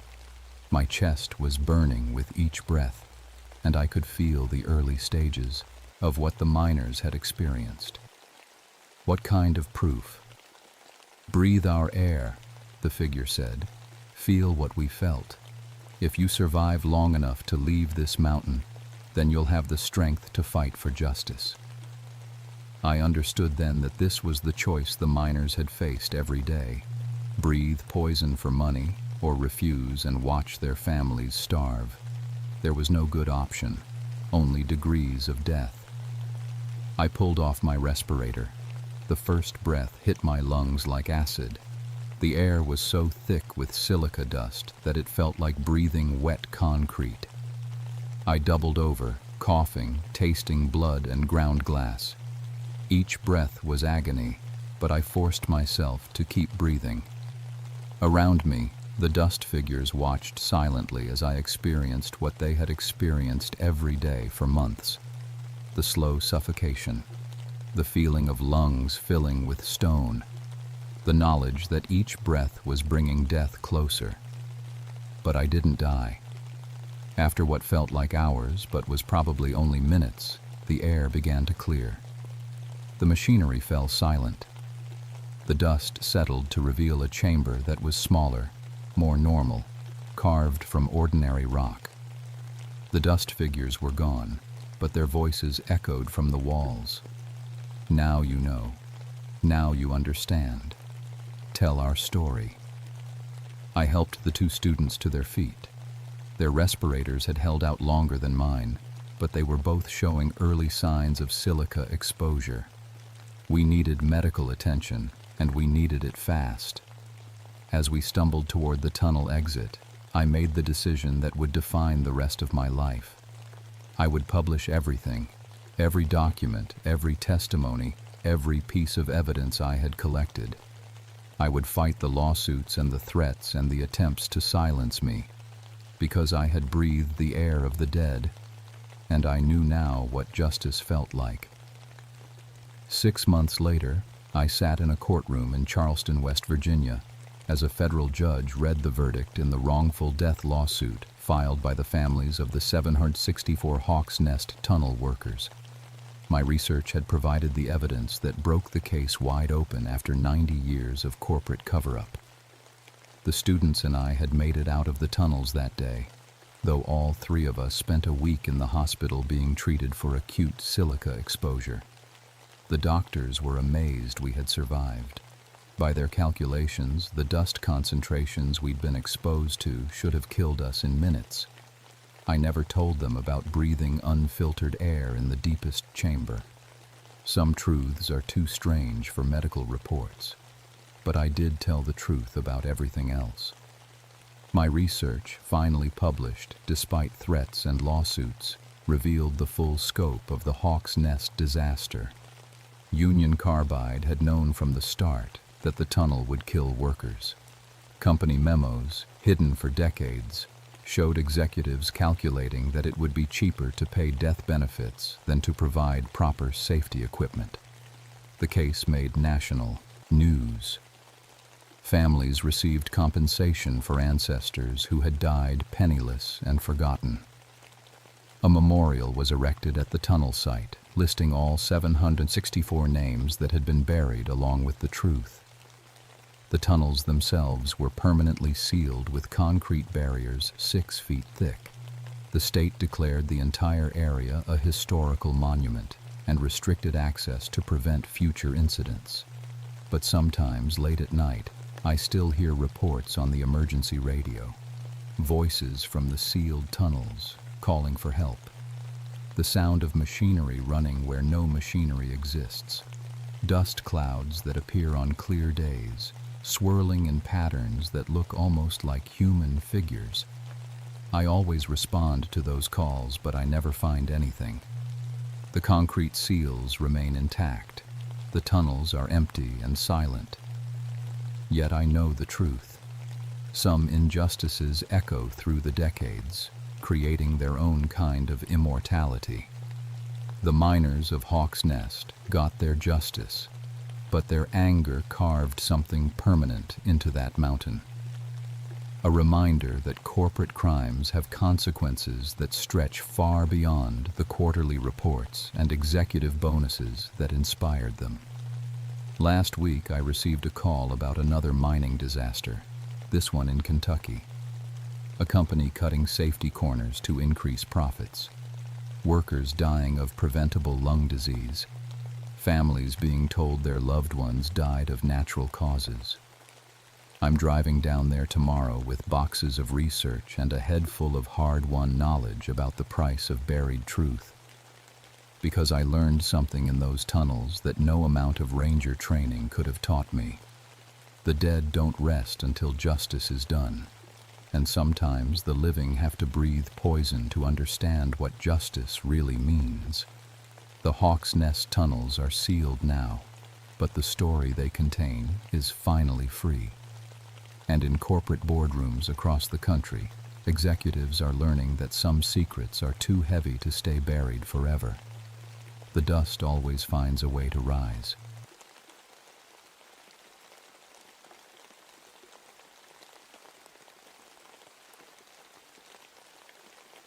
My name is Jonathan Stormridge, and I've been a ranger on the Blue Ridge Parkway for 20 years. In that time, I've pulled more than 300 people off these mountains, some alive, some not. I know every trail, every cliff face, every weather pattern that rolls through North Carolina's high country. At least, I thought I did. People always ask me about the name Stormridge. My daddy gave it to me, said it meant I was born to understand weather. Funny thing is, he was right. Spent 8 years in the Air Force as a meteorologist before coming home to these mountains. I can read pressure systems like other folks read newspapers. I know when a storm's coming 3 days out, just by the way the air feels against my skin. That March morning in 1973 started like any other. The weather station showed clear skies, but my bones said different. There's something about mountain air that most folks don't understand. It moves different up here, like it's got a mind of its own. The old Cherokee used to say these peaks were where the wind spirits lived. Of course, I never paid much attention to old stories. Wind doesn't think. It just follows pressure systems and temperature changes, same as it always has. I was checking instruments near the mile-high swinging bridge when the call came in. Television crew from Charlotte was missing. They'd come up to film a weather story about the 80-mile-per-hour winds we'd been having. Last anyone heard from them was during their live broadcast that morning. We lost contact around 9:30. Dispatch told me through the radio static. Last transmission showed some kind of equipment malfunction. Wind picked up real sudden-like. I'd seen plenty of city folks underestimate mountain weather. The bridge sits at 5,164 feet, completely exposed on Grandfather Mountain's granite peak. When the wind gets up here, there's nothing to stop it. It can knock a grown man flat or send him right over the edge if he's not careful. But a whole news crew? That was different. The first thing I noticed driving up was the van. Found it at the bottom of Rough Ridge, about a quarter mile from where they should have been filming. Thing was smashed flatter than roadkill, like something had picked it up and dropped it from a great height. But here's what didn't make sense. There were no skid marks on the road above. No sign it had gone over the guardrail. Just sitting there in the rocks like it had fallen out of the sky. The camera equipment was scattered across 3 different peaks. I'm talking about heavy gear, tripods, cameras, lighting rigs. Some of it was wedged into rock cracks 200 feet up cliff faces that would take a mountain climber hours to reach. The wind would have to blow harder than anything I'd ever recorded to move that stuff so far. My weather instruments were going crazy too. The barometer showed pressure readings that shouldn't exist at this altitude. The anemometer, that's the device that measures wind speed, was spinning so fast I thought it might break off its mount. But here's the thing that really got my attention. The air was dead still. Not a breath of wind anywhere. I called for helicopter support, but the pilot couldn't keep his bird steady. "It's like the air's fighting me," he radioed down. "I got downdrafts coming from all directions at once. This don't make any meteorological sense." That's when I found the cameraman. He was hung up on the weather vane at the peak's observation tower, 200 feet above where anyone could normally reach. Poor fellow was impaled right through the chest, arms and legs spread wide like he'd been flying. His face was frozen in terror, but his eyes were looking up at the sky like he'd seen something impossible. There was no way human wind could have carried a full-grown man that high and positioned him that precisely. Even hurricane-force gusts don't work that way. Wind is random, chaotic. It doesn't arrange people like decorations. Standing there looking up at that dead man, I felt something I hadn't experienced in 20 years on these mountains. The hair on my arms stood straight up, and not from any electrical charge I could measure. The air itself felt wrong, thick and waiting, like the moment before lightning strikes. That's when I heard it. Soft at first, then growing stronger. Voices carried on a wind that wasn't there, speaking words I didn't recognize but somehow understood. They were telling me to leave, telling me this wasn't a place for people like me anymore. For the first time since I'd started working these peaks, I wondered if maybe the Cherokee had been right about something. Maybe there were things moving in the mountain air that couldn't be explained by pressure systems and temperature gradients.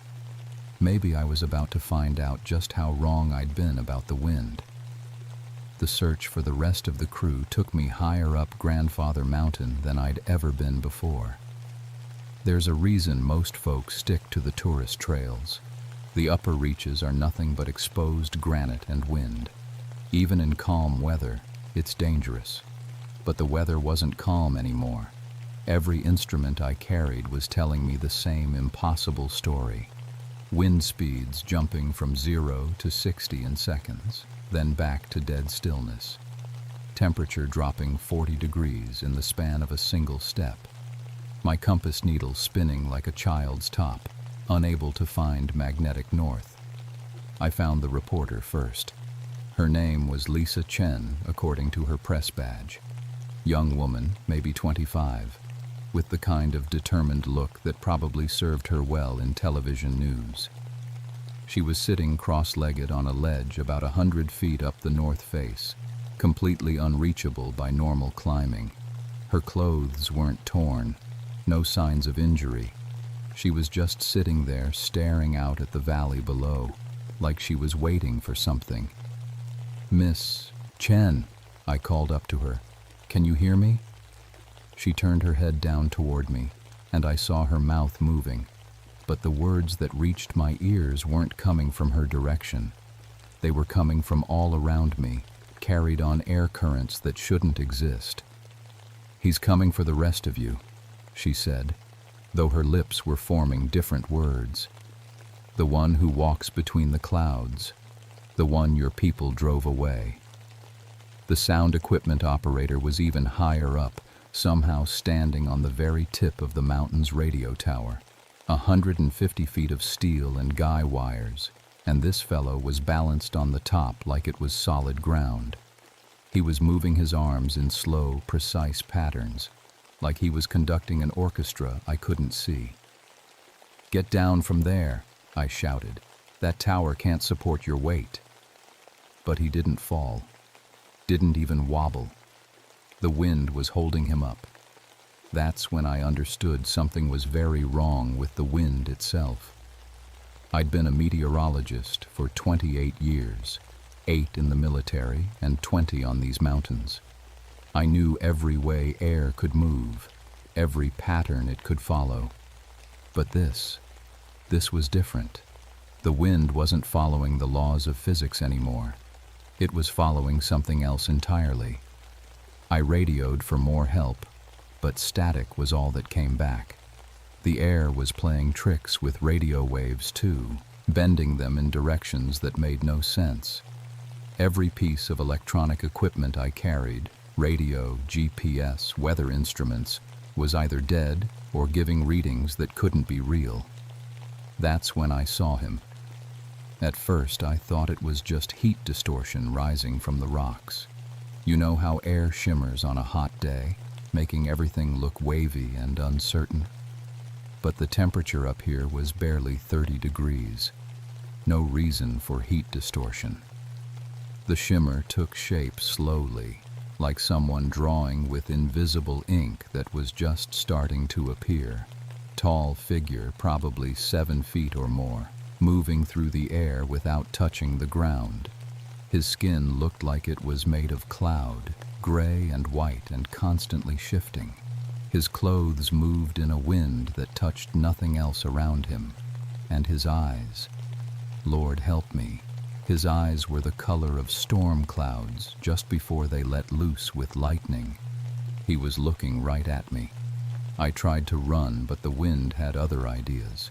It pushed against my back, then pulled at my chest, then came at me from both sides at once. My feet left the ground for just a second, long enough for me to understand what had happened to the news crew. This thing, whatever it was, could make people fly. "You bring the metal boxes that steal the sky's voice," it said, and the words came from everywhere at once. "You bring the lightning catchers and the wind measurers. You think you can own what has always been free." I managed to get my feet back on solid rock, but barely. The wind was playing with me like a cat with a mouse, letting me think I was in control before reminding me I wasn't. "I don't understand," I called out, though I wasn't sure if I was talking to the figure or to the wind itself. "What do you want?" "I want my mountain back," came the reply. "I want the metal gone. I want the measurers and the watchers and the sky thieves to go away and never return." The figure pointed toward where the news crew's equipment was scattered across the peaks. As he did, every piece of metal, cameras, tripods, cables, even the zippers on their jackets, began to glow with a cold blue light. "Your people came here with their thundersticks and their iron horses," the figure continued. "They drove my people into the ground and built their monuments to sky stealing on sacred places. Now you come with boxes that catch lightning and tools that measure wind like it belongs to you." That's when I realized what I was dealing with. This wasn't just some unknown weather phenomenon. This was something much older, much angrier, and much more powerful than anything in my meteorological training. This was one of the Cherokee wind spirits the old stories talked about.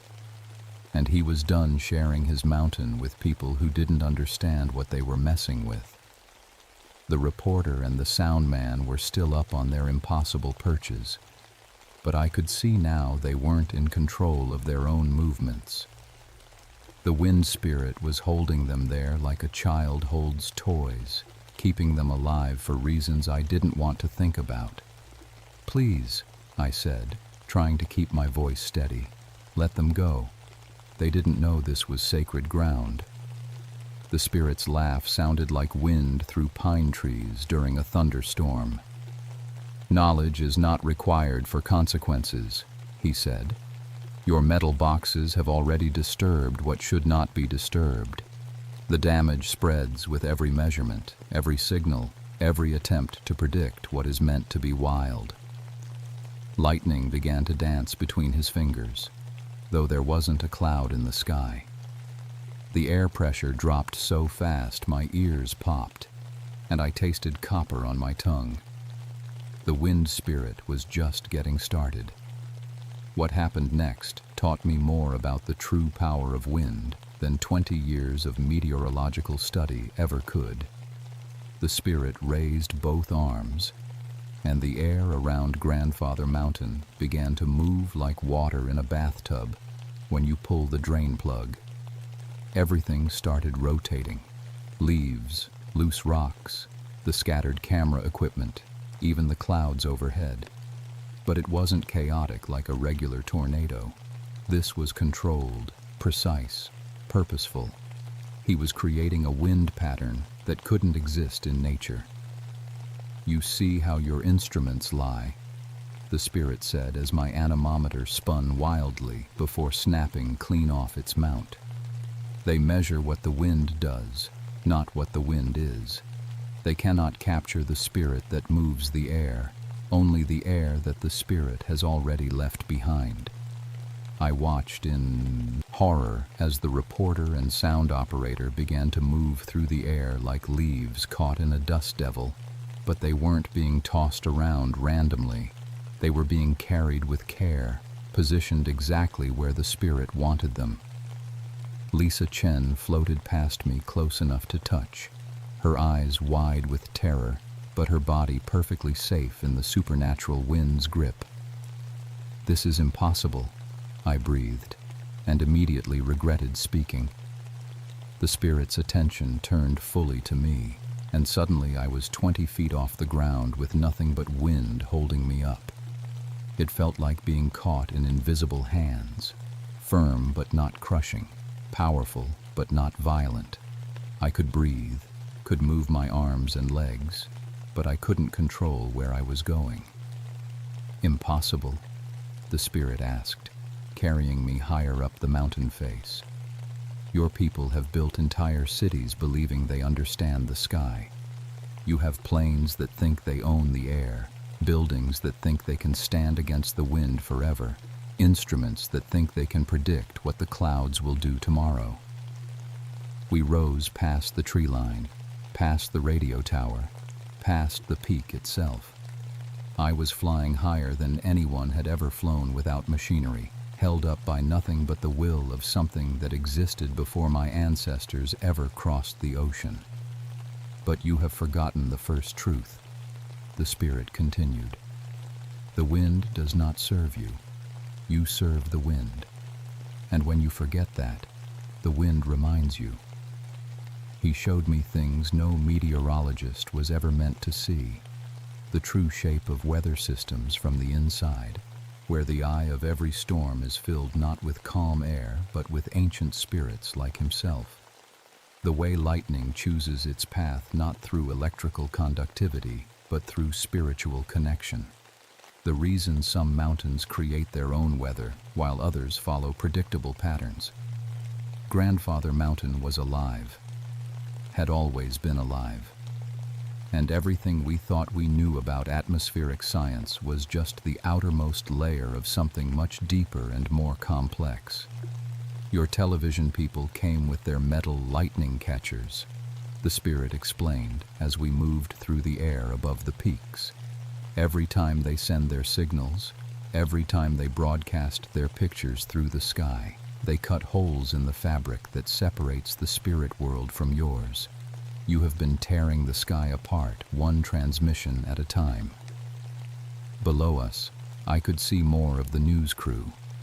The producer was standing on a ledge that couldn't possibly support his weight, arms spread wide like he was embracing the wind. The lighting technician was sitting cross-legged in midair, suspended above a 500-foot drop by nothing but moving air. They were all alive, but they were all trapped. "Why don't you just kill us?" I asked, immediately wondering if I really wanted to know the answer. "Because death is not punishment enough," the spirit replied. "You must understand what you have done before the understanding ends. You must see how your sky stealing has wounded the mountain itself." He carried me to a part of Grandfather Mountain I'd never seen before, a hidden valley that couldn't be reached by any trail. The rocks here were different, older, covered in symbols that looked like they'd been carved by wind rather than human hands. And everywhere, scattered among the ancient markings, were pieces of modern technology, fragments of weather balloons, broken radio antennas, pieces of satellite equipment that must have fallen from space, all of it glowing with that same cold blue light I'd seen before, like it was infected with something unnatural. "This is what your science does to sacred places," the spirit said. "Every measurement device, every radio signal, every attempt to control or predict the weather leaves a scar. The wounds pile up year after year, decade after decade, until the mountain itself begins to sicken." I could feel it now, a wrongness in the air that had nothing to do with temperature or pressure. The mountain was in pain, and that pain was spreading through every wind current, every weather pattern, every storm system that touched these peaks. The Cherokee knew better, the spirit continued. They worked with the wind, not against it. They asked permission before climbing high places. They understood that some knowledge was too dangerous for human minds to hold. He set me down on a narrow ledge, but I could feel the wind still holding me, ready to snatch me up again if I tried to run. "Now you will choose," the spirit said. "Help me cleanse this mountain of the metal sickness, or join your television friends in their permanent sky dance." looking down at the reporter and the others, still floating in impossible positions around the peaks. I realized they weren't just trapped. They were being kept alive as a warning, a demonstration of what happened to people who brought sky-stealing technology to sacred places. But there was something else in the spirit's voice now. Desperation, loneliness, pain. This wasn't just about protecting sacred ground anymore. This was about survival. The Cherokee wind spirits were dying, poisoned by decades of electronic pollution, and this one was making a last stand on the only mountain peak still strong enough to support his kind. "What do you need me to do?" I asked. The spirit's expression shifted, and for just a moment, I saw not a terrifying force of nature but a wounded guardian fighting to protect the last place on earth that remembered the old ways. "Help me tear down the tower," he said. "Help me silence the metal voices forever. Help me make this peak clean again, so the mountain can heal." Lightning began to dance between his fingers again, but this time it didn't feel threatening. It felt like a tool being offered, a chance to help fix something that had been broken for far too long. I looked up at the radio tower, then at the floating news crew, then at the valley full of technological scars that no human eye had ever seen before. 20 years of mountain rescue experience told me to refuse, to find another way, to try reasoning with something that clearly couldn't be reasoned with. But 28 years of weather science told me the spirit was right. We had been poisoning the sky, one transmission at a time, and the bill was finally coming due. The question was, which voice was I going to listen to? The decision came easier than I expected. Maybe it was seeing the pain in the valley of broken technology, or maybe it was finally understanding that some things are more important than human convenience. Either way, I found myself saying words I never thought would leave my mouth. "Tell me what to do."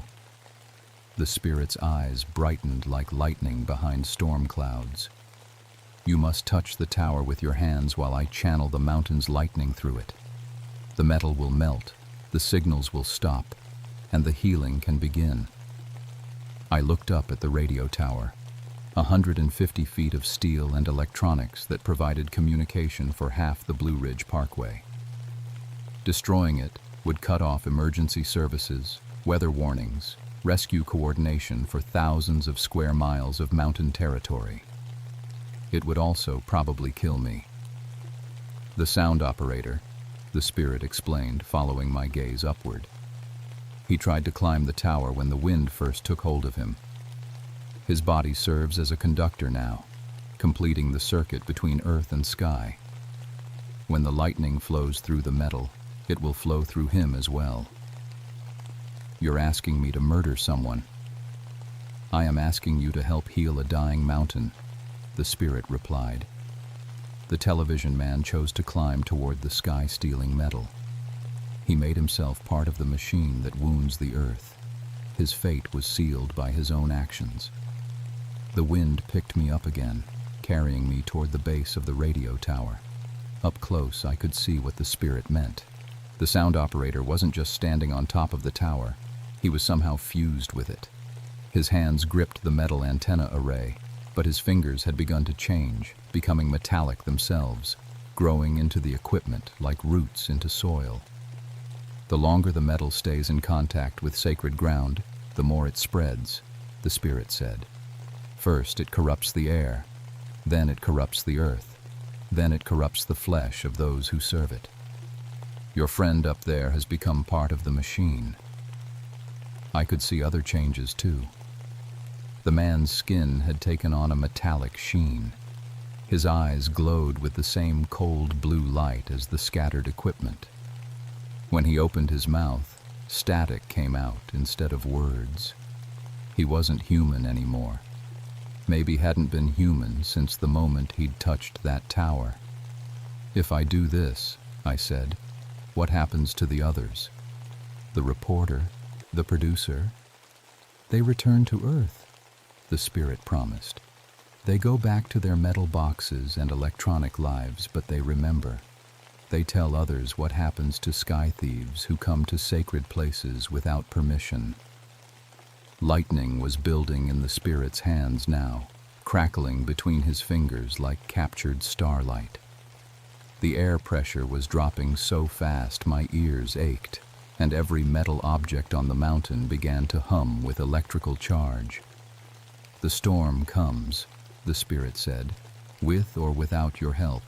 But if you help guide the lightning true, it will burn clean and quick. If you do not, it will spread wild and consume everything metal for 50 miles in all directions. Your choice, Sky Reader, your choice." I thought about my daughter Sarah, safe in her college dorm room 300 miles away. I thought about the hundreds of tourists who visited Grandfather Mountain every year, never knowing they were walking on sacred ground. I thought about all the ranger stations and communication towers and weather monitoring equipment scattered across the Blue Ridge, keeping people safe from mountain storms. And I thought about the Cherokee families who had been driven from these peaks a century and a half ago, leaving behind only their stories about wind spirits and sacred high places that white settlers would never understand. The spirit was right. We had been stealing the sky, one electronic device at a time, until we'd forgotten that the air itself had its own rights, its own spirit, its own ancient claim to these mountain peaks. "All right," I said. "I'll help you." The moment my hands touched the tower's metal base, every nerve in my body caught fire. Lightning flowed down from the spirit's fingers, through the tower structure, through the corrupted sound operator still fused to the antenna array, and into the bedrock of Grandfather Mountain itself. I felt the mountain's pain as my own. A century and a half of metal driven into sacred ground. Radio waves cutting through spirit pathways. Electronic signals disrupting the natural flow of wind and weather that had existed here for thousands of years. But I also felt the mountain's relief as the tower began to melt. The sound operator's screams turned to static, then to silence, as the lightning burned away both metal and flesh, leaving nothing but clean air and scorched rock. Every piece of electronic equipment on the mountain sparked and died. My radio, my GPS, the weather monitoring station, even the digital watch on my wrist, all of it fried in the space of a single heartbeat. The spirit released his hold on the other news crew members, and they fell gently to the ground, unconscious but alive. The reporter landed near me, her eyes rolling back to normal, her breath coming in deep, natural gasps. She would live. They all would. But they would remember. The tower collapsed with a sound like thunder, crushing the observation deck and sending sparks flying in all directions. But the sparks weren't destructive. They were healing, burning away the technological scars that had accumulated on the mountain over decades of human interference. As the last of the metal cooled and settled, I felt something I'd never experienced before. The wind moving the way it was meant to move. Clean and wild and free, following patterns that had nothing to do with pressure systems or temperature gradients and everything to do with the living spirit of the mountain itself. The Cherokee wind spirit began to fade as the sun touched the western horizon, becoming transparent like heat distortion again. "The mountain remembers now," he said, his voice carried on a breeze that felt like benediction. "The sky knows its own again. But the healing is only beginning. You must make sure the metal sickness does not return." "How?" I asked. "You know the old ways now," the spirit replied. "You have felt the mountain's true nature. Share that knowledge. Teach others to read the real signs in wind and weather. Help them understand that some places are too sacred for machines." He was almost gone now, just a shimmer in the evening air, but his final words carried clearly on the wind. And remember, Sky Reader, the storm spirits are always watching. The official report blamed everything on a freak tornado, atmospheric disturbance of unknown origin, radio tower destroyed by lightning strike, television news crew found unconscious with no memory of events. One casualty, sound operator apparently struck by lightning while attempting to climb radio tower during severe weather event. Nobody questioned my version of events. After all, I was the meteorological expert. I'd been reading mountain weather for 20 years. If I said it was a tornado, it must have been a tornado. The truth stayed between me and the mountain. The news crew recovered completely, though none of them could remember anything after setting up their equipment that morning. Lisa Chen went back to Charlotte and never covered another weather story. The producer requested transfer to sports. The lighting technician quit television entirely and became a park ranger in Florida, as far from mountains as he could get. They remembered something, even if they couldn't put it into words. The state decided not to rebuild the radio tower. Too expensive, they said. Too much of a lightning risk. Instead, they moved emergency communications to a facility 30 miles south, well away from Grandfather Mountain's peak. I didn't fight the decision.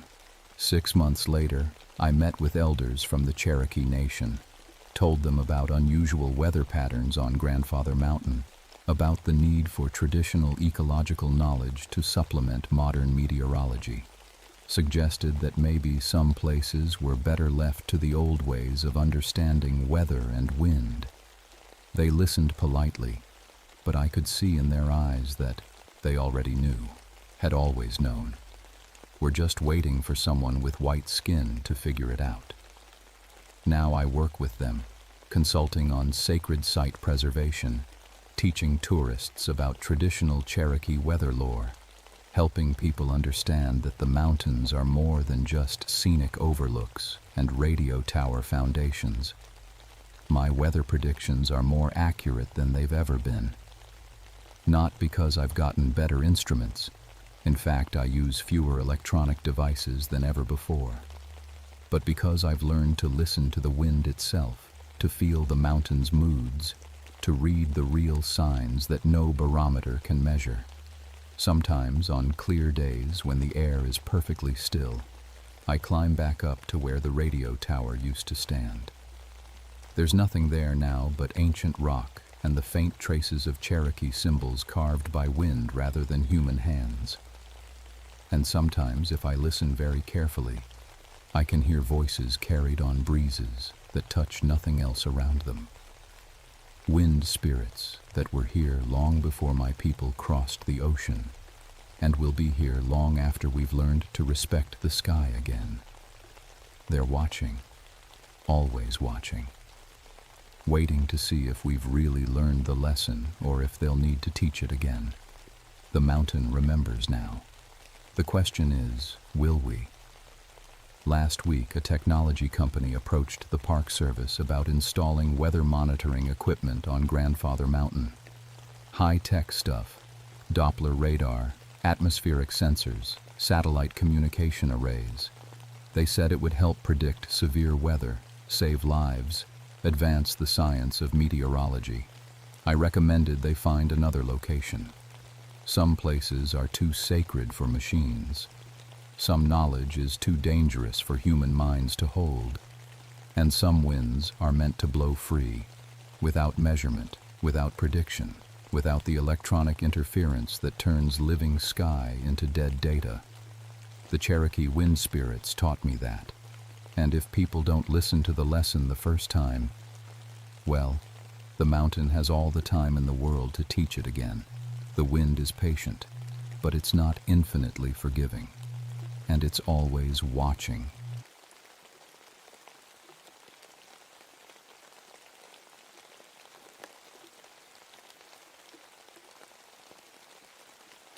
My name is Benjamin Coalfire, and I've been a park ranger in the Coal River Valley for 17 years.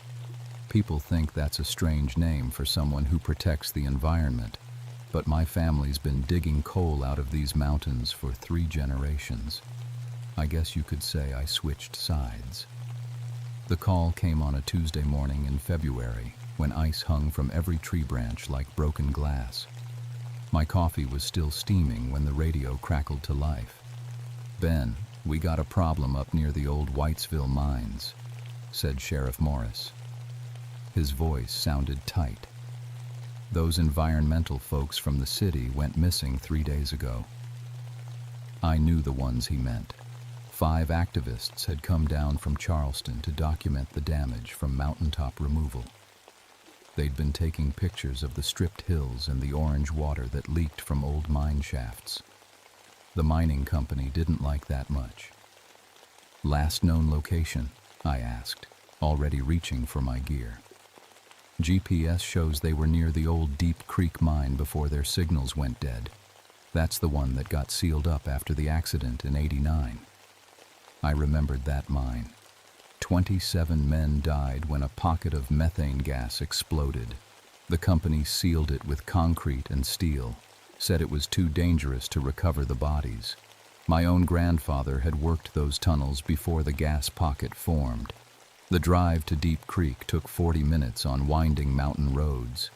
Ice made everything slippery, and I had to use 4-wheel drive the whole way.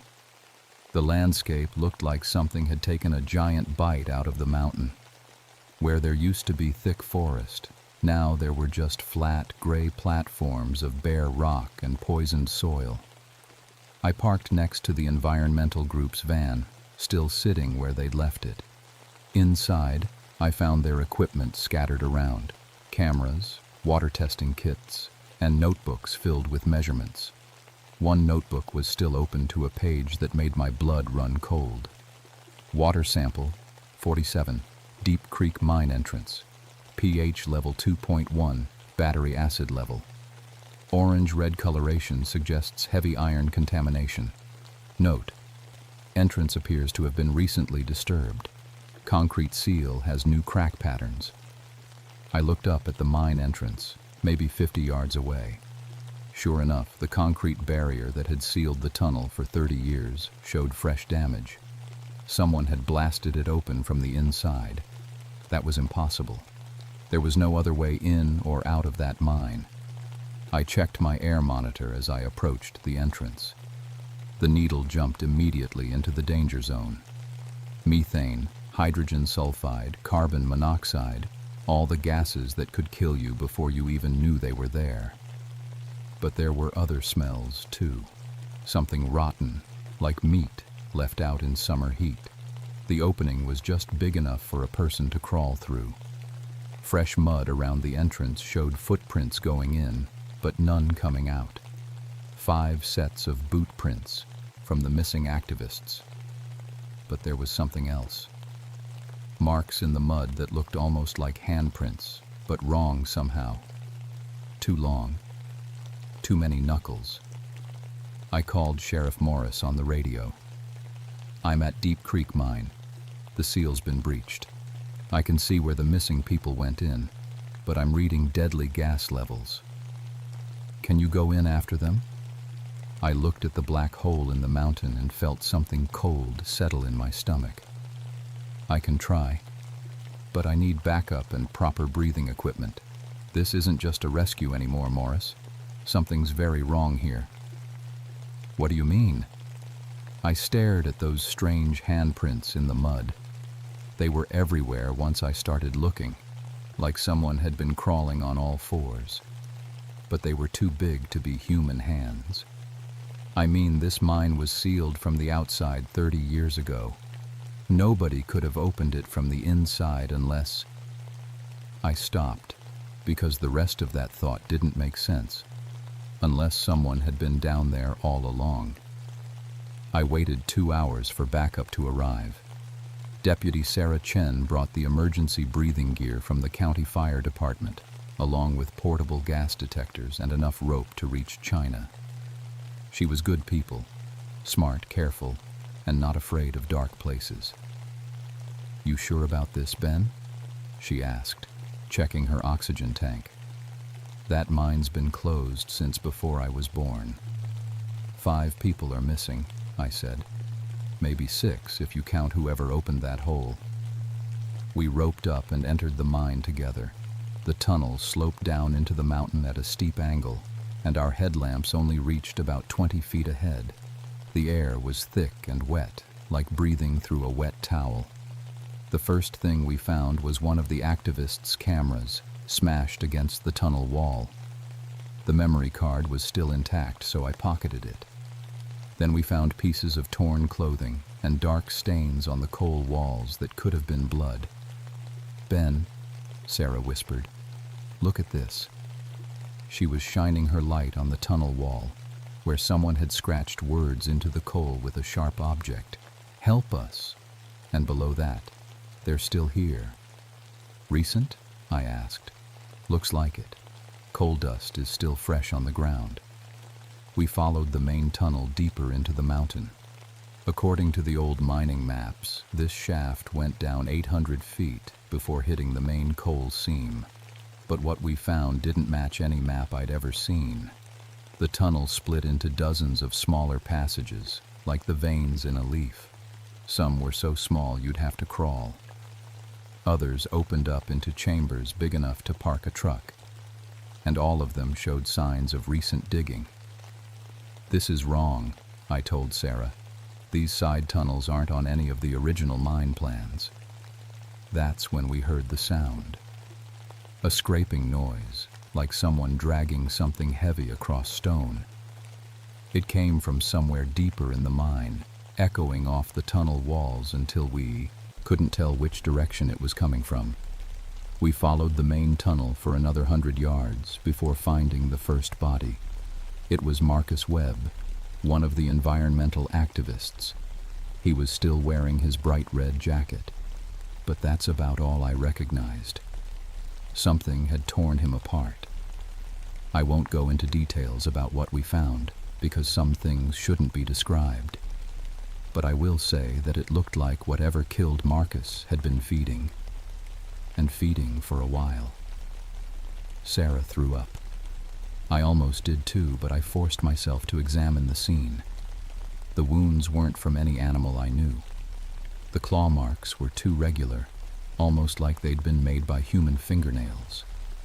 But no human fingernails could tear through muscle and bone like that. "We need to get out of here," Sarah said, wiping her mouth. "Right now."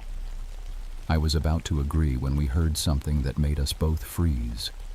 Voices. Human voices, coming from somewhere deeper in the mine. "Help. Please help us." It was weak and echoing, but definitely human. At least 2 different people, maybe 3. "The other activists," I said. Sarah grabbed my arm. "Ben, this could be a trap. Whatever killed Marcus could still be down there. They're alive. We can't just leave them." The voices came again, closer this time. "Please. We're hurt. Can't get out." I made the decision that probably saved our lives, even though it felt like cowardice at the time. I grabbed Sarah's hand and pulled her toward the entrance. "We go back for help," I said. "Full rescue team, better equipment, more people." We ran through those tunnels faster than was safe, stumbling over broken timber and loose rock. Behind us, the voices followed, but they were changing, getting deeper, more desperate, and they weren't asking for help anymore. They were calling our names. "Benjamin, Sarah, don't leave us." I'd never told anyone down there my name. We burst out of the mine into the gray February daylight like we were drowning people breaking the surface. I immediately called for a full emergency response. State police, mine rescue team, hazmat specialists, the works. But as we waited for help to arrive, I couldn't stop thinking about those voices. How did they know our names? And why did they sound so hungry? The state mine rescue team arrived just before sunset, along with enough equipment to drill to the center of the earth. Captain Rodriguez was a 20-year veteran who'd pulled more miners out of collapsed tunnels than anyone else in West Virginia. "What's the situation?" he asked, studying the mine entrance. I told him about the missing activists, the body we'd found, and the voices calling for help. I didn't mention how they'd known our names. That part sounded crazy even to me. Gas levels? Deadly. Methane, hydrogen sulfide, carbon monoxide, plus something else I couldn't identify. Rodriguez nodded grimly. "We'll use positive pressure breathing gear and go in teams of 3. Nobody separates. Nobody goes deeper than 500 feet without checking in." His team was good. Professional. They'd seen everything there was to see in mines. But they hadn't seen this. The first team made it 200 feet before their radio went dead. Standard procedure was to wait 15 minutes, then send in a backup team. We waited 30 minutes. No contact. The second team found the first team's equipment scattered throughout the tunnel, including their breathing gear and radios. But no bodies. And the equipment showed no signs of damage or struggle. It was like 3 grown men had just vanished into thin air. "I don't like this," Rodriguez said. "Something's not right down there."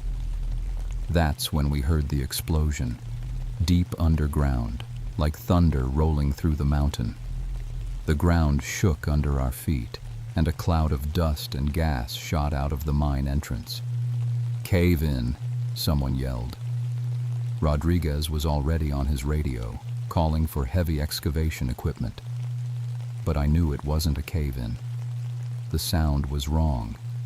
It was too controlled, too deliberate. Someone had set off explosives down there. We waited until morning to try again, this time with full mining equipment and a drilling rig. The plan was to drill a parallel shaft and come at the problem from a different angle.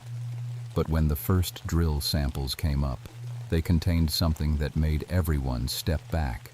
Bones. Human bones, but wrong somehow.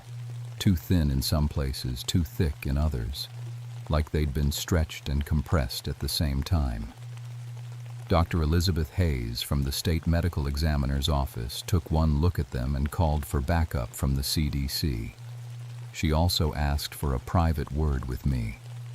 "Ben, I've been examining bones for 15 years, she said. "These don't match anything in human anatomy. The density is wrong, the structure is wrong, even the chemical composition is wrong." "What are you saying?" "I'm saying these used to be human bones, but something changed them, something that shouldn't be possible." That night, I went home and researched everything I could find about the Deep Creek mine. What I discovered made me wish I'd never gotten involved. The mine had been owned by Blackstone Energy Corporation, the same company that had been accused of illegal chemical dumping throughout the 1980s. They'd faced dozens of lawsuits from families claiming that toxic exposure had caused birth defects, cancer, and other health problems. But there were other accusations too. Whisper campaigns about secret experiments, about using the miners as test subjects for industrial chemicals. Nothing was ever proven, but too many people had complained for it to be completely false. I also found records of the 1989 accident that killed 27 miners. But the more I read, the more convinced I became that it hadn't been an accident. The explosion had happened in a section of the mine where no mining was taking place, and according to safety logs, the gas levels had been normal that day. Someone had deliberately triggered that explosion. But why? I was still reading when my phone rang. Sarah's voice was tight with fear.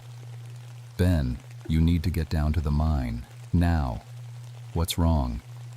"The night security guard is missing, but his car is still here and his radio is still broadcasting." "Broadcasting what?" "You need to hear it yourself." I drove back to Deep Creek through the dark mountain roads, my headlights cutting through fog that seemed thicker than it should be. At the mine site, I could hear the radio crackling from 50 yards away. The voice coming through the static was the missing security guard, Jim Morrison. But he sounded different, deeper, strained. "This is Unit 7, requesting immediate assistance. I'm trapped in the lower tunnels. Something is down here with me." Rodriguez tried to respond. "Jim, this is Captain Rodriguez. What's your location?" They're not what they used to be. Oh God, they were miners once. But the chemicals, the experiments." The radio went silent for a long moment. Then Jim's voice came back, but it was wrong somehow. Too calm. "Never mind. False alarm. Everything is fine down here. You can all go home now." Rodriguez and I looked at each other. That wasn't Jim Morrison anymore. "We need to seal this mine permanently," I said. "Whatever's down there, we can't let it get out." But Rodriguez was looking past me, toward the mine entrance. "Ben," he said quietly, "look." In the darkness beyond our lights, shapes were moving. Human-shaped, but wrong. They moved like they were crawling, but they were standing upright. And their eyes reflected our lights like animal eyes in the dark. They were coming out of the mine. The creatures that emerged from the Deep Creek mine had once been human. You could still see traces of their former selves: a wedding ring on a twisted hand, a company hard hat grown into a skull, work boots that had fused with feet that no longer looked like feet. But 30 years of exposure to Blackstone's chemical experiments had changed them into something else. Their skin was black as coal dust. Their limbs stretched and bent at impossible angles. Their fingers had grown into claws that could tear through rock. And they were hungry. Rodriguez's team opened fire immediately, but the bullets barely slowed them down. The creatures moved faster than anything human-sized should be able to move, scrambling over rocks and equipment like spiders. "The trucks!" I yelled. "Everyone to the trucks!" But the creatures had already surrounded us. There were dozens of them, maybe more. Some crawled along the ground. Others climbed the sides of buildings like they were walking on flat ground. In the chaos, I lost track of Rodriguez and most of his team. Sarah grabbed my arm. "The equipment shed. It's reinforced steel." We ran for the small building where the mining equipment was stored, slamming the metal door just as something heavy crashed against it from outside. The building shook with each impact, but the steel held. "What are those things?" Sarah gasped. "Miners," I said. "From the 1989 accident. They never died. Blackstone was conducting experiments down there, exposing workers to experimental chemicals. When the explosion happened, it wasn't meant to kill them. It was meant to trap them underground with their test subjects." Through a small window, I could see the creatures searching the area methodically. They moved with intelligence, checking every vehicle, every hiding spot. They weren't just animals hunting for food. They were thinking. One of them approached our window. In the harsh glare of the emergency lights, I could see its face clearly for the first time. Beneath the coal-black skin and the twisted features, I recognized him. "Tommy Kowalski," I whispered. Tommy had been my father's friend, one of the miners who died in the '89 explosion. Except he hadn't died. He'd been transformed into this thing, trapped underground for 30 years, slowly losing his humanity. As if he'd heard his name, Tommy's head turned toward our window. His eyes had changed color, turning the orange of acid mine drainage. But for just a moment, I thought I saw recognition there. He raised one clawed hand and pressed it against the glass. His mouth moved, forming words I couldn't hear but could read on his lips. "Help. Us." That's when I understood. The creatures weren't just hunting us. They were trying to communicate, trying to tell us something. I opened the window, just a crack. Tommy Kowalski. The thing that had been Tommy nodded slowly. When it spoke, its voice was like gravel sliding down a metal chute. Blackstone. Still there. Still experimenting. Where, Tommy? Deep levels, company records. They need fresh subjects. Behind Tommy, the other creatures had stopped hunting. They were all looking at me now, waiting. They're planning to do it again, I said to Sarah. The experiments. That's why they wanted the environmental activists. Fresh test subjects. Tommy pressed harder against the window. Stop them. Burn the records. Before they spread. Spread? Other mines. Other mountains. The chemicals. They're still producing them. I finally understood the full scope of what Blackstone Energy had been doing. Deep Creek wasn't the only experimental site. They had operations throughout Appalachia, using isolated mining communities as testing grounds for chemical weapons or biological experiments. And they were still at it. Where are the records, Tommy? Bottom level, the old executive offices, but they have guards. Human guards. I looked at Sarah. We have to go back into the mine. Are you insane? If Tommy's right, Blackstone is still conducting experiments, still transforming people into these things. We have to expose them before they can spread to other locations. Tommy was nodding frantically. Around him, the other creatures began to make sounds. Not quite human speech, but something that might have been agreement. They help us? Sarah asked. I looked into Tommy's orange eyes and saw something I hadn't expected to see. Hope. Yes, I said. They'll help us, because they want this to end as much as we do. We left the equipment shed together, 2 humans and 30 former miners who had become something else entirely. They led us back into the Deep Creek mine, moving through tunnels they knew better than the surface world. The deeper we went, the more evidence we found of Blackstone's ongoing operations. Fresh equipment, recent excavation, and worse, holding cells that had contained human subjects until very recently. At the bottom level, we found what we were looking for. A hidden complex of offices and laboratories, still powered by an underground generator. The walls were lined with filing cabinets containing 30 years of experimental records, and sitting at a desk in the main office, very much alive and very human, was Dr. Marcus Webb, the same name as one of the missing environmental activists.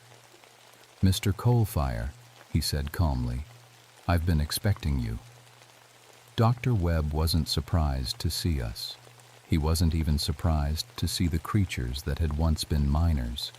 He simply pushed his glasses up his nose and gestured to the files scattered across his desk. 30 years of research, he said. 30 years of perfecting the transformation process. Do you have any idea how valuable that data is to the right buyers? You're still experimenting on people, I said, improving them. The subjects we've created are stronger, more resilient, capable of surviving in environments that would kill normal humans. Imagine the applications. Deep space exploration, underwater construction, toxic waste cleanup. I looked at Tommy, who stood beside me with his clawed hands clenched into fists. You call this improvement? The early trials had some rough edges, Webb admitted, but we've refined the process considerably. The newest subjects retain full human intelligence while gaining enhanced physical capabilities. The missing activists are helping us advance the research. Voluntarily, of course, once they understood the potential benefits. Sarah stepped forward, her hand on her service weapon. You're under arrest for kidnapping, murder, and human experimentation. Webb smiled. I don't think so, Deputy. You see, you're trespassing on private property. This mine complex belongs to Blackstone Energy and has been in continuous operation under special federal contract since 1989. Everything we've done here has been completely legal. He pressed a button on his desk, and the sound of heavy boots echoed down the hallway. 6 men in black tactical gear entered the office, weapons drawn. "Federal contractors," Webb explained, "authorized to use lethal force to protect classified research." That's when Tommy spoke up. His gravelly voice filled the office like an underground earthquake. "No more." The other creatures moved faster than the guards could react. 30 years of living in darkness had made them incredibly efficient predators. The fight was over in seconds. Webb tried to run, but Tommy caught him at the doorway. For a moment, I thought the creature was going to tear the doctor apart like he'd done to so many others. Instead, Tommy lifted Webb off the ground and looked into his eyes. "You did this to us," Tommy said. "You turned us into monsters. But we're still human enough to want justice instead of revenge." He set Webb down carefully and pointed toward the filing cabinets. "Burn them all," Tommy said. I gathered every file, every computer drive, every piece of research data in that underground complex. Sarah found industrial chemicals that would burn hot enough to destroy everything. As the flames spread through the office complex, I heard the sound of explosions from deeper in the mine. The creatures were collapsing the tunnels, sealing the experimental chambers forever. We made it to the surface just as the entire Deep Creek mine system collapsed. The mountain shook for 5 minutes, and when it was over, there was nothing left but a pile of rubble where the entrance used to be. Tommy and the other creatures stood with us, watching their underground home disappear. In the morning light, they looked more human somehow. Still changed, still transformed by decades of chemical exposure, but recognizably the men they had once been. "What happens now?" I asked Tommy. He looked at the rising sun with eyes that had forgotten what daylight looked like. "We find the other sites," he said, "the other mines where Blackstone is still experimenting. We stop them before they can create more like us. And then?" Tommy smiled, and for just a moment he looked like the man my father had known 30 years ago. "Then we rest." Dr. Webb survived, though the federal contractors didn't. He was arrested by the FBI and charged with multiple counts of murder, kidnapping, and violation of human experimentation laws. The investigation that followed exposed Blackstone Energy's illegal operations in 17 states and led to the largest environmental cleanup in Appalachian history. But sometimes late at night when I'm patrolling the mountains, I hear sounds from the deep places underground. Voices that might be human or might be something else. And I wonder how many other Tommy Kowalskis are still down there, waiting for someone to help them find their way home. The coal companies say they've cleaned up their act. They promise that the bad old days of illegal dumping and human experimentation are over. But I've learned something important about promises from coal companies. They're worth about as much as the poisoned water that still leaks from their abandoned mines. And sometimes, when that orange water runs a little thicker than usual, I know Tommy and his people are still out there, still hunting, still making sure that the monsters who created them never get the chance to create more. Some people ask me why I stayed in Coal River Valley after everything that happened. Why I didn't transfer to somewhere safer. Somewhere where the ground doesn't hide secrets that could swallow you whole. The answer is simple. These mountains need someone to watch over them. Someone who knows that the real monsters aren't the creatures living in abandoned mines.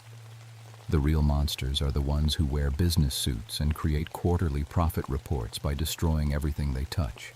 And as long as those monsters exist, Coal River Valley needs someone like me to make sure they don't go too deep underground ever again.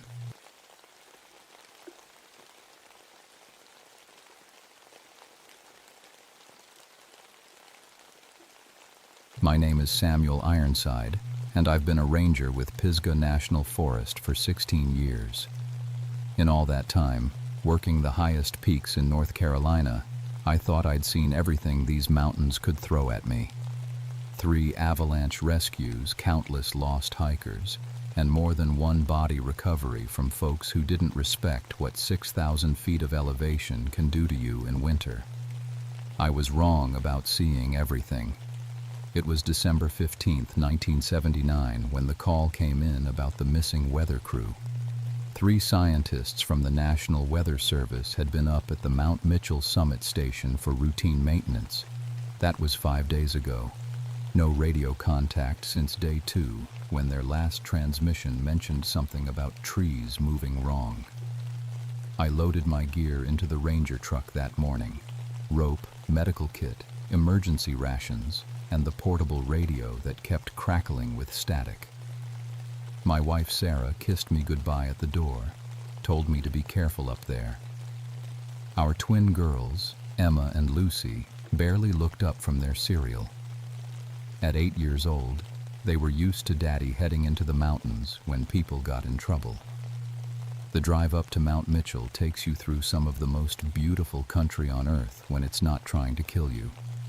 That day, with fresh snow falling and the temperature dropping below 0, it looked like the surface of another planet.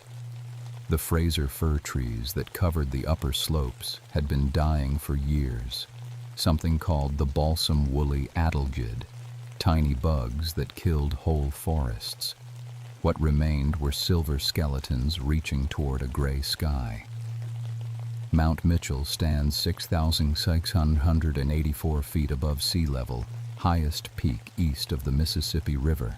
The Cherokee called it Atakula, which meant where the spirits gather. I knew that from my research into local history, part of my job as a ranger. What I didn't know then was how right they were. The weather station sat on a rocky outcrop near the summit, a small building that housed instruments measuring wind speed, temperature, and atmospheric pressure. It was designed to withstand 100-mile-per-hour winds and temperatures that could freeze exposed skin in minutes. When I reached it that morning, everything looked normal from the outside. Inside was a different story. The 3 scientists' gear was still there, coffee cups half full and frozen solid, notebooks filled with weather data, personal items scattered on bunks. But no sign of Dr. Hayes, Dr. Martinez, or Dr. Chen. The monitoring equipment was still running, recording data that made no sense. According to the thermograph, there had been a localized temperature spike of 40 degrees the previous night, lasting exactly 13 minutes. In December, at 6,000 feet, during a blizzard. That was impossible. I radioed base camp, reported the empty station. My supervisor, Tom Crawford, told me to search the immediate area and wait for backup. Standard protocol for missing persons in winter conditions. What wasn't standard was what I found when I stepped outside. The Fraser fir trees around the station had been arranged differently. I'd been to this site dozens of times over the years, knew every dead tree and rocky outcrop. But sometime during the night, the skeletal remains of the firs had been moved into geometric patterns, perfect circles and straight lines that looked almost like symbols when viewed from the station's observation deck. Dead trees don't move themselves, not even in 100-mile-per-hour winds. I spent the rest of that first day searching in expanding circles from the station, looking for any sign of the missing scientists. The snow was deep and the wind kept picking up, but I found scattered gear about a quarter-mile down the mountain, a torn jacket, a broken flashlight, and something that made my stomach turn. Bone fragments, lots of them. Too many to be from normal wildlife deaths. and they were scattered among the roots of the dead firs like someone had been digging. Some of the bones looked old, stained brown by soil and time. Others looked fresh. That night, I stayed in the weather station and tried to raise the missing team on every frequency. All I got was static, except for one moment around midnight when I could swear I heard voices speaking in what sounded like Cherokee. But that was impossible too.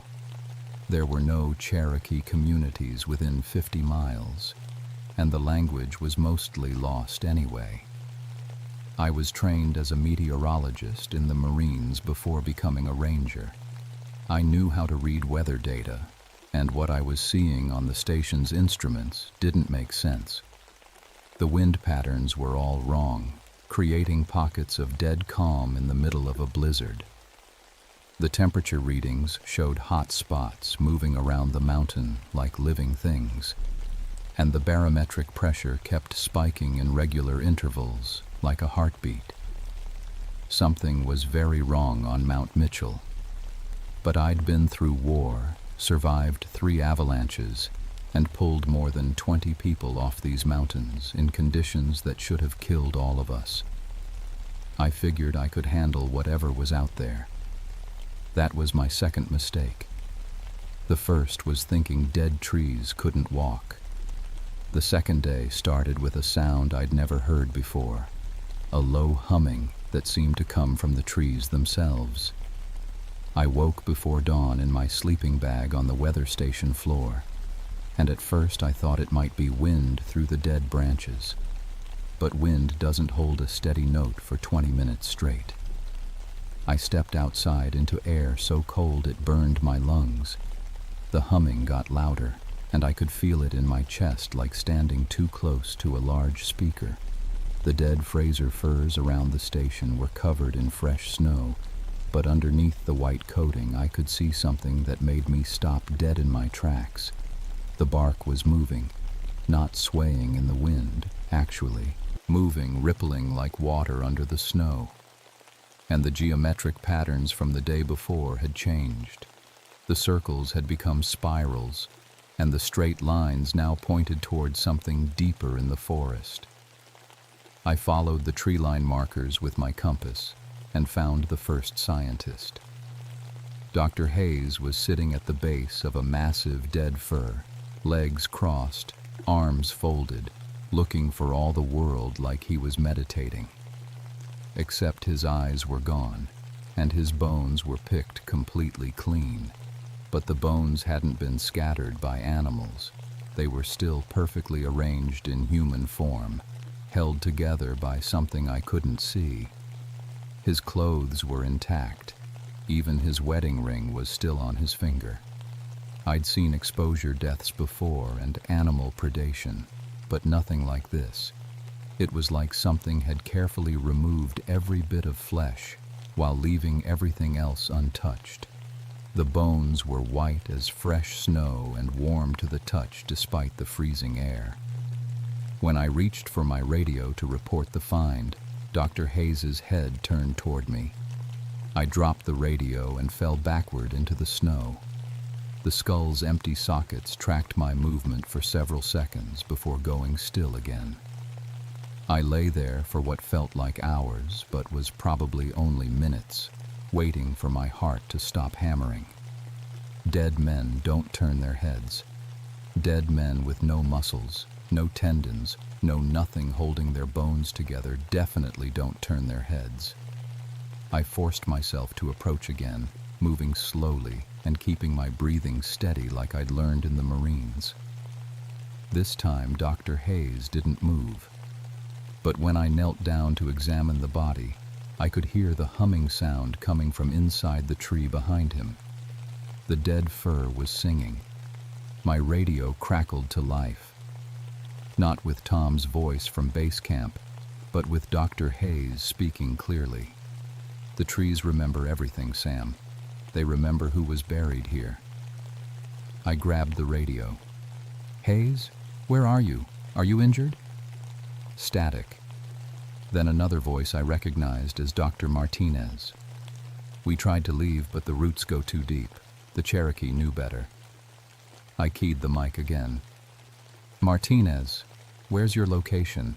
I found Hayes at Grid Reference. Grid references don't work here anymore, Dr. Chen's voice interrupted.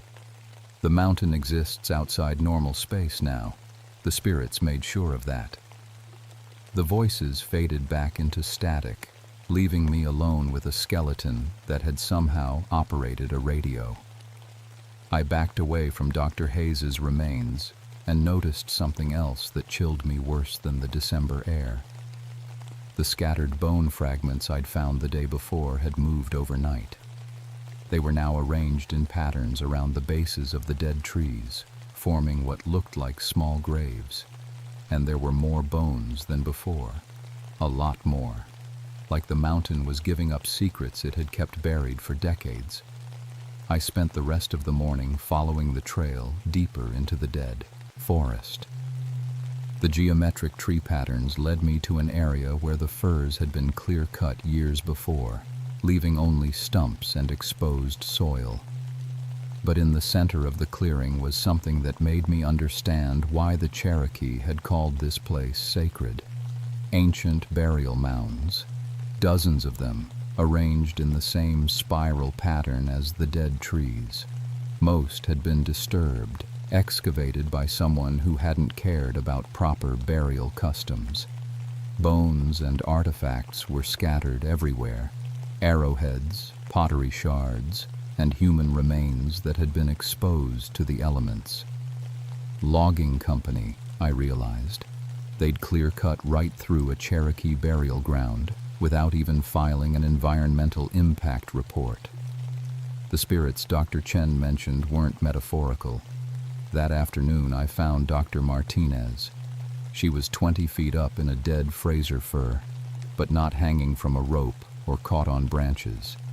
She was somehow integrated into the tree itself, her body partially merged with the trunk like the bark had grown around her. Her eyes were still open, still aware, and when she saw me, she tried to speak. "Sam." Her voice was barely a whisper, coming from the tree itself rather than her mouth. "Don't let them cover this up. The logging company. They knew what they were destroying. Martinez, how long have you been here? I'm going to get you down." "No." The tree shuddered, and I could see her hands move slightly within the bark. "This is punishment. We came here with machines, just like the loggers. The spirits don't distinguish between chainsaws and weather instruments." The humming grew louder, and I could see movement in my peripheral vision. The other dead trees were starting to sway without any wind, their skeletal branches reaching toward each other like they were trying to communicate. "The Fraser firs aren't really dead," Martinez continued. "They're just waiting. The Adelgid killed the living wood, but the spirits can animate what remains. They've been protecting this burial ground for generations." I looked around at the silver forest of dead trees, understanding finally why the Cherokee had considered this mountain sacred. These weren't just trees anymore. They were guardians, and they were waking up. By the third day, I realized I wasn't dealing with a rescue mission anymore. I was trapped inside something that defied every law of nature I'd learned in meteorology school and 16 years of mountain experience. The weather station's instruments were recording impossible data. Wind speeds of 0 in the middle of a blizzard, with temperature readings that showed the dead forest was actually generating heat. My GPS unit kept showing my location as coordinates do not exist, and my compass spun freely without finding magnetic north. The mountain had somehow removed itself from normal space and time. I tried to hike down to the parking area that morning, following the trail I'd climbed hundreds of times before. After 3 hours of walking, I found myself back at the weather station. I tried again, taking a different route. Same result. The dead Fraser firs had formed barriers across every path, their skeletal forms creating an impassable maze that shifted when I wasn't looking directly at it. The humming from the trees was constant now, and I was starting to understand it wasn't random sound. It was communication. The trees were talking to each other, coordinating their movements like a single organism with thousands of parts. That's when I found Dr. Chen. He wasn't dead like Hayes or trapped like Martinez. He was standing in the middle of the cleared burial ground, perfectly healthy and holding a notebook, writing frantically. "Chen," I called out, relief flooding through me. "Jesus, I thought you were dead." He looked up and his eyes were completely black. Not pupil-dilated black, but solid black like looking into deep water at night. "Not dead," he said, his voice carrying harmonics that sounded like wind through branches. "Enlightened. The spirits showed me the truth about this place." He held up his notebook, and I could see the pages were covered with symbols that matched the patterns the dead trees had been forming. Cherokee writing mixed with what looked like mathematical formulas. "They've been trying to tell us for decades," Chen continued. "Every time humans disturb the burial grounds, more of the mountain awakens. The logging in the 1960s triggered the first wave. Our weather instruments triggered the second. Chen, we need to get off this mountain. The Forest Service is sending a rescue team." He laughed, a sound that carried the same humming frequency as the trees. "No rescue team can reach us now. The spirits have pulled this section of Mount Mitchell outside normal reality. Time moves differently here. Space folds in on itself. We exist in the same moment as the Cherokee ancestors who were buried in these mounds." As if to prove his point, I could see figures moving between the dead trees. Translucent forms in traditional Cherokee dress, watching us with eyes that held centuries of anger. They weren't ghosts exactly. They were memories given form by the awakened forest. "The Fraser firs were the perfect vessels," Chen explained, his black eyes reflecting light that wasn't there. "The adelgid killed them slowly, hollowing out the living wood but leaving the structure intact. The spirits filled that hollow space with their own essence. Now every dead tree on this mountain is part of their consciousness." I backed away from Chen, finally understanding that whatever had happened to him was worse than death. The spirits hadn't just trapped him, they'd converted him into something else. The trees around the burial ground began to move with purpose. Not swaying or bending, but actually walking, their root systems pulling free from the frozen soil with sounds like breaking bones. They formed a circle around me, their branches reaching down like gnarled fingers. "The Cherokee buried their dead with specific rituals," Chen continued, seemingly unaware of my growing terror. "Orientations that connected the spirits to the living world through the root networks of sacred trees.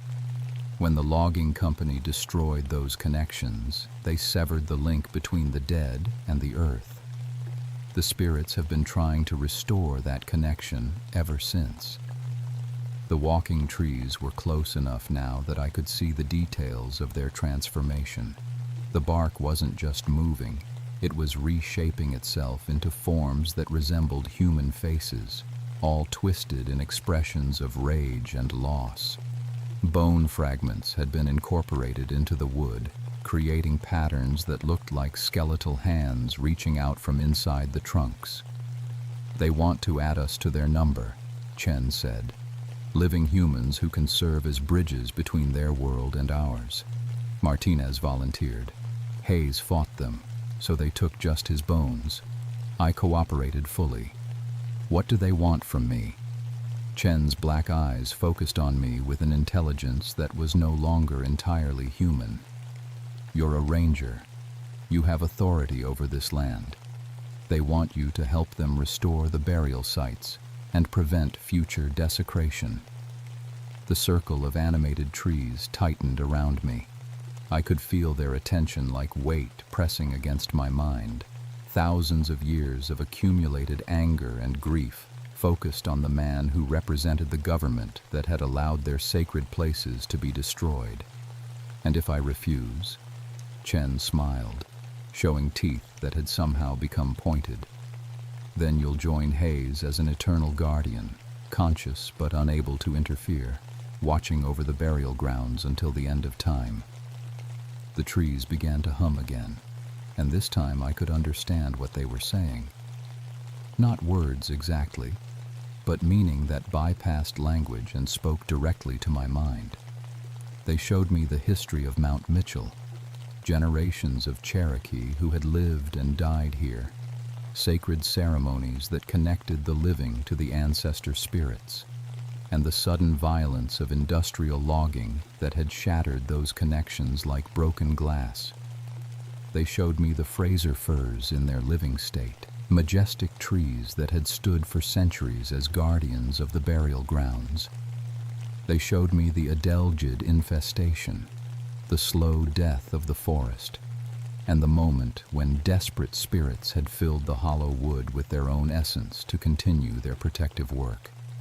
And they showed me the future they wanted, a restored burial ground where the dead could rest in peace, protected by an army of sentinel trees that no human would dare disturb again. The only question was whether I would help them willingly or become another skeleton sitting guard over their sacred places. The trees stopped humming and waited for my answer. I had perhaps 30 seconds before the walking trees reached me, their bone-studded bark faces twisted in expressions of ancient fury. Chen stood motionless in the center of the burial ground, his black eyes reflecting starlight that couldn't penetrate the heavy clouds overhead. The Cherokee ancestor spirits moved between the dead firs like smoke, their translucent forms growing more solid with each passing moment.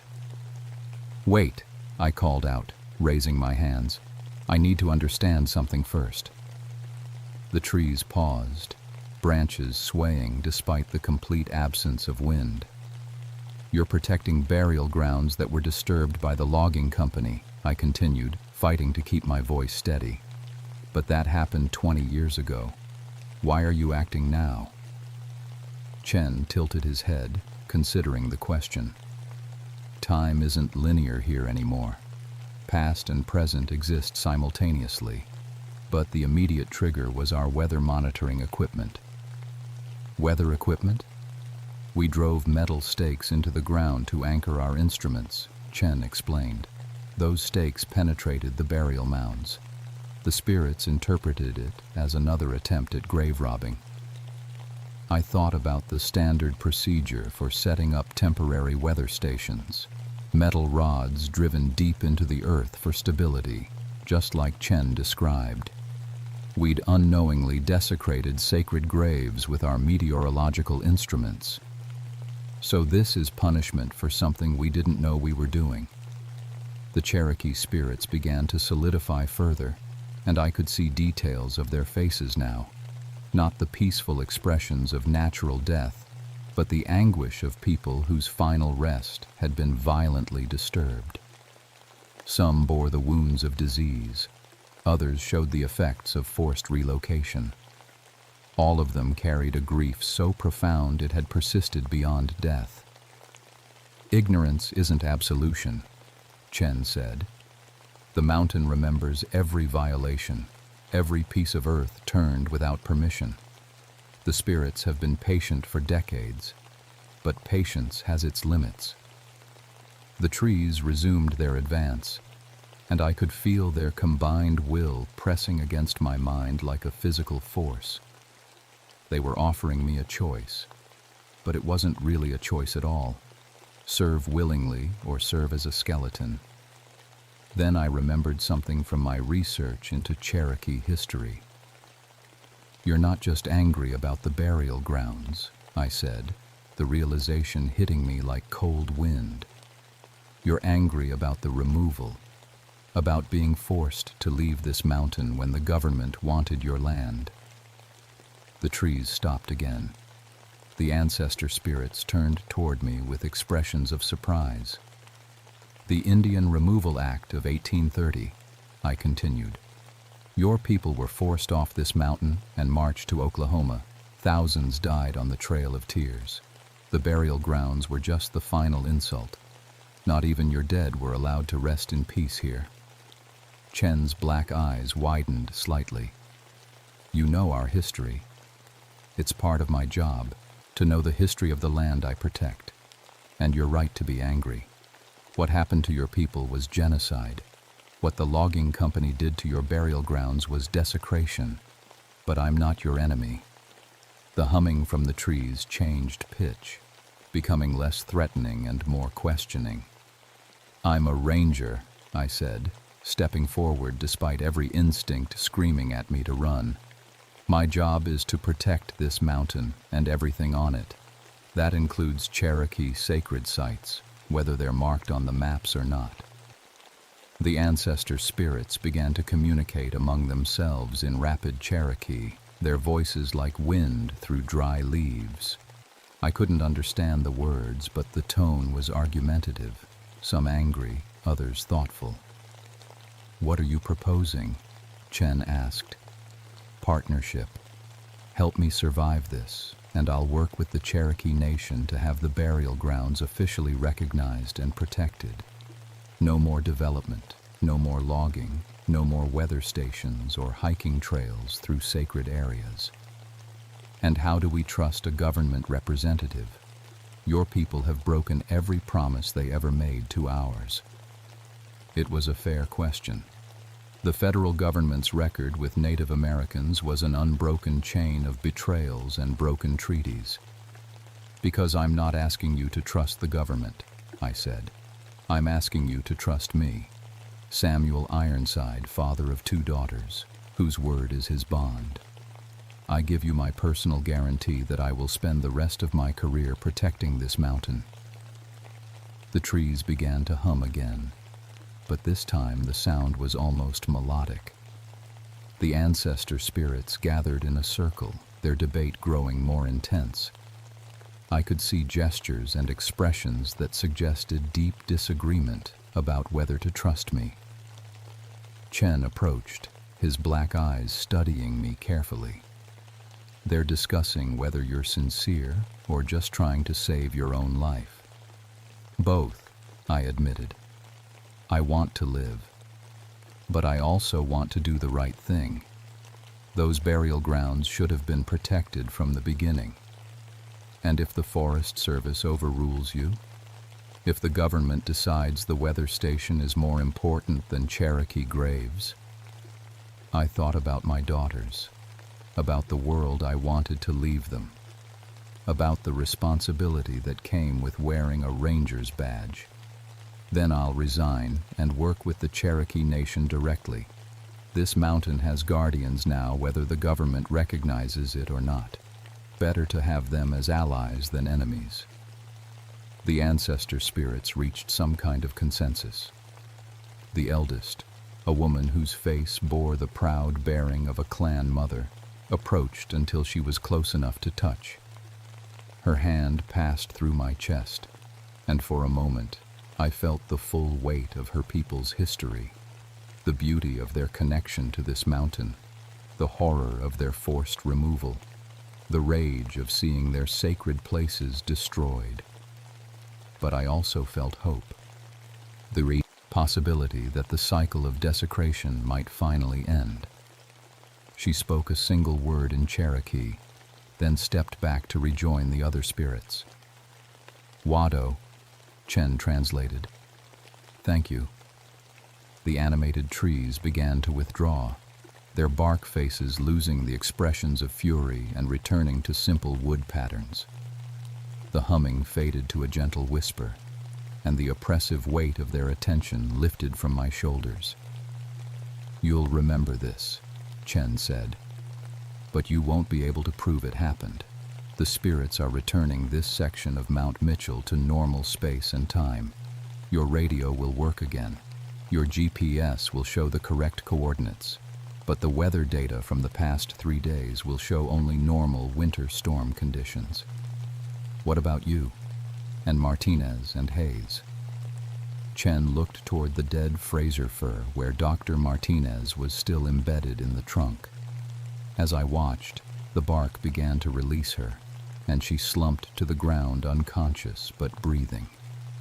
The skeleton of Dr. Hayes simply fell apart, his bones scattering naturally, as death should have claimed him days ago. I chose to stay connected to the spirit network, Chen said. Someone needs to serve as a liaison between worlds. I'll watch over the burial grounds and make sure they're never disturbed again. The black faded from his eyes, returning them to normal brown. But I could see something else there now, an ancient wisdom that hadn't been there before. What do I tell the Forest Service? Equipment failure due to severe weather. 2 casualties from exposure. 1 scientist chose to remain on the mountain for extended research. It's all technically true. The ancestor spirits were fading now, becoming translucent again as the connection between worlds weakened. But before they disappeared entirely, the clan mother spoke one more time. Chen translated. She says the mountain will know if you keep your promise, and if you don't, the trees will remember. I carried Dr. Martinez down Mount Mitchell on an improvised stretcher, my radio working perfectly now and my GPS showing normal coordinates. The rescue team met us at the parking area, and Martinez was unconscious with severe hypothermia, but alive. The official report stated that Dr. Hayes died from exposure and that Dr. Chen chose to remain on the mountain for extended cold weather research. All technically true, as Chen had said. Dr. Martinez recovered fully, though she claimed no memory of the 3 days on the mountain beyond falling asleep in the weather station and waking up in the medical tent. The Forest Service attributed her memory loss to hypothermia-induced confusion. She never returned to Mount Mitchell, transferring to a weather station in Arizona within the month. The weather data from our equipment showed exactly what Chen predicted. Normal winter storm conditions with no supernatural temperature spikes or impossible wind patterns. The investigation concluded that equipment malfunction combined with severe weather had led to confusion and tragedy. Case closed. But I kept my promise. It took 6 months of careful research and delicate negotiations, but I managed to connect with the eastern band of Cherokee Indians and share the location of the burial grounds. I couldn't tell them about the spirits or the walking trees. They would have thought I'd suffered altitude sickness and hallucinations. Instead, I presented it as a routine archaeological survey that had uncovered unmarked graves.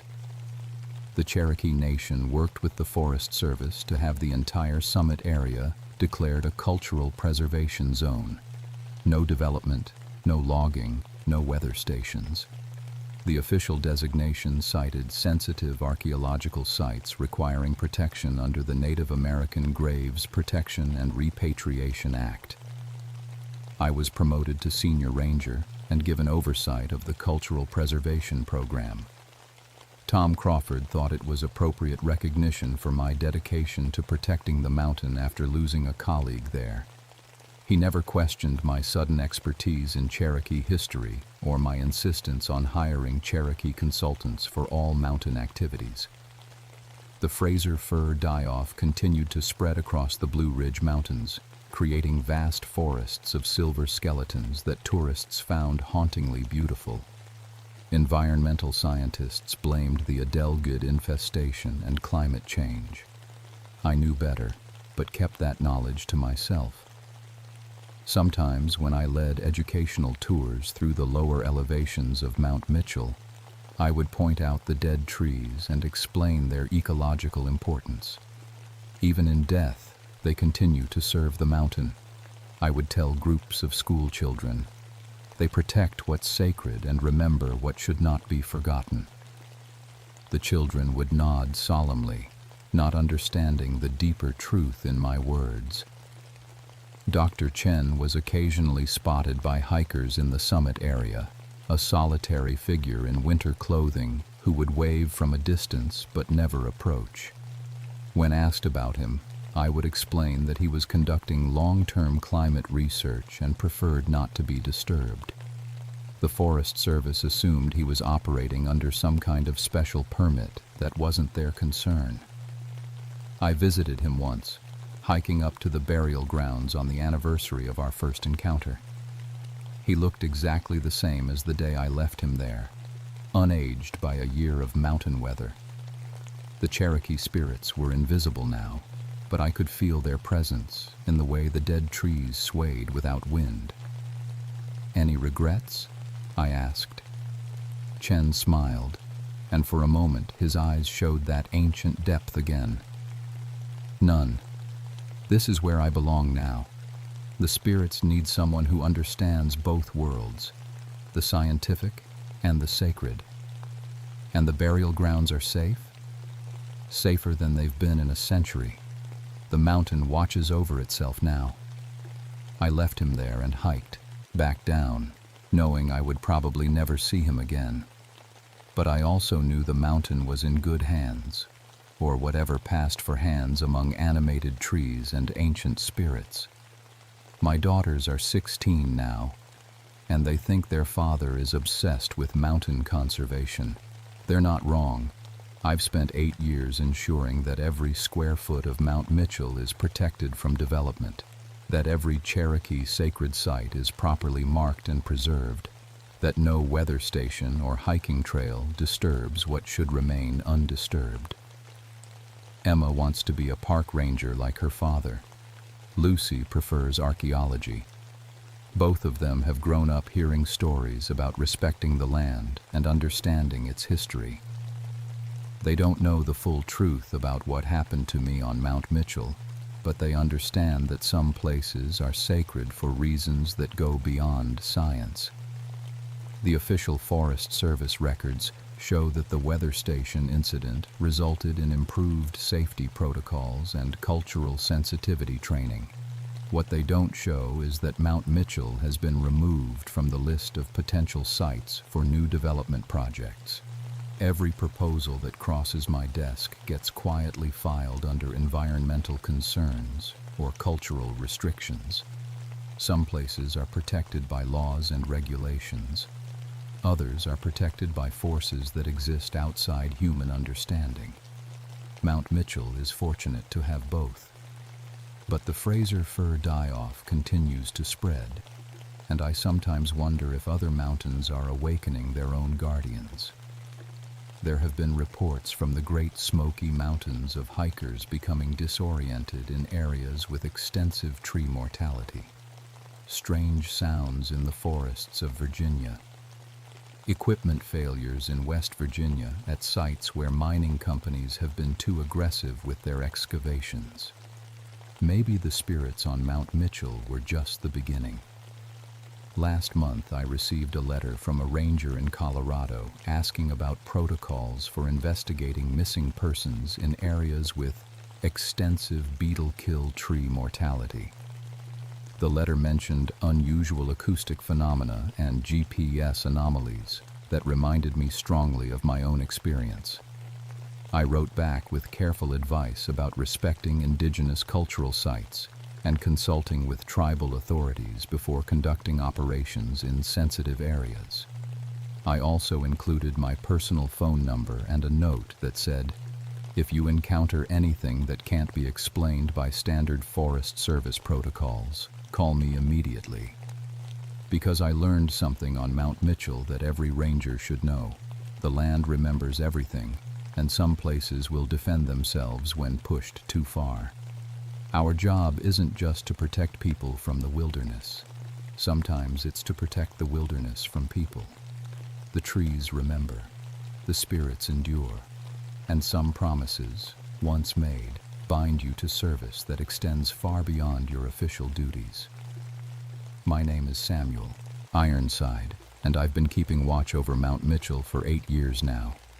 If you're reading this, It means something has happened to me, and the responsibility has passed to someone else. Keep your promises, respect the sacred places, and remember, dead trees can walk when they need to. The mountain is counting on you.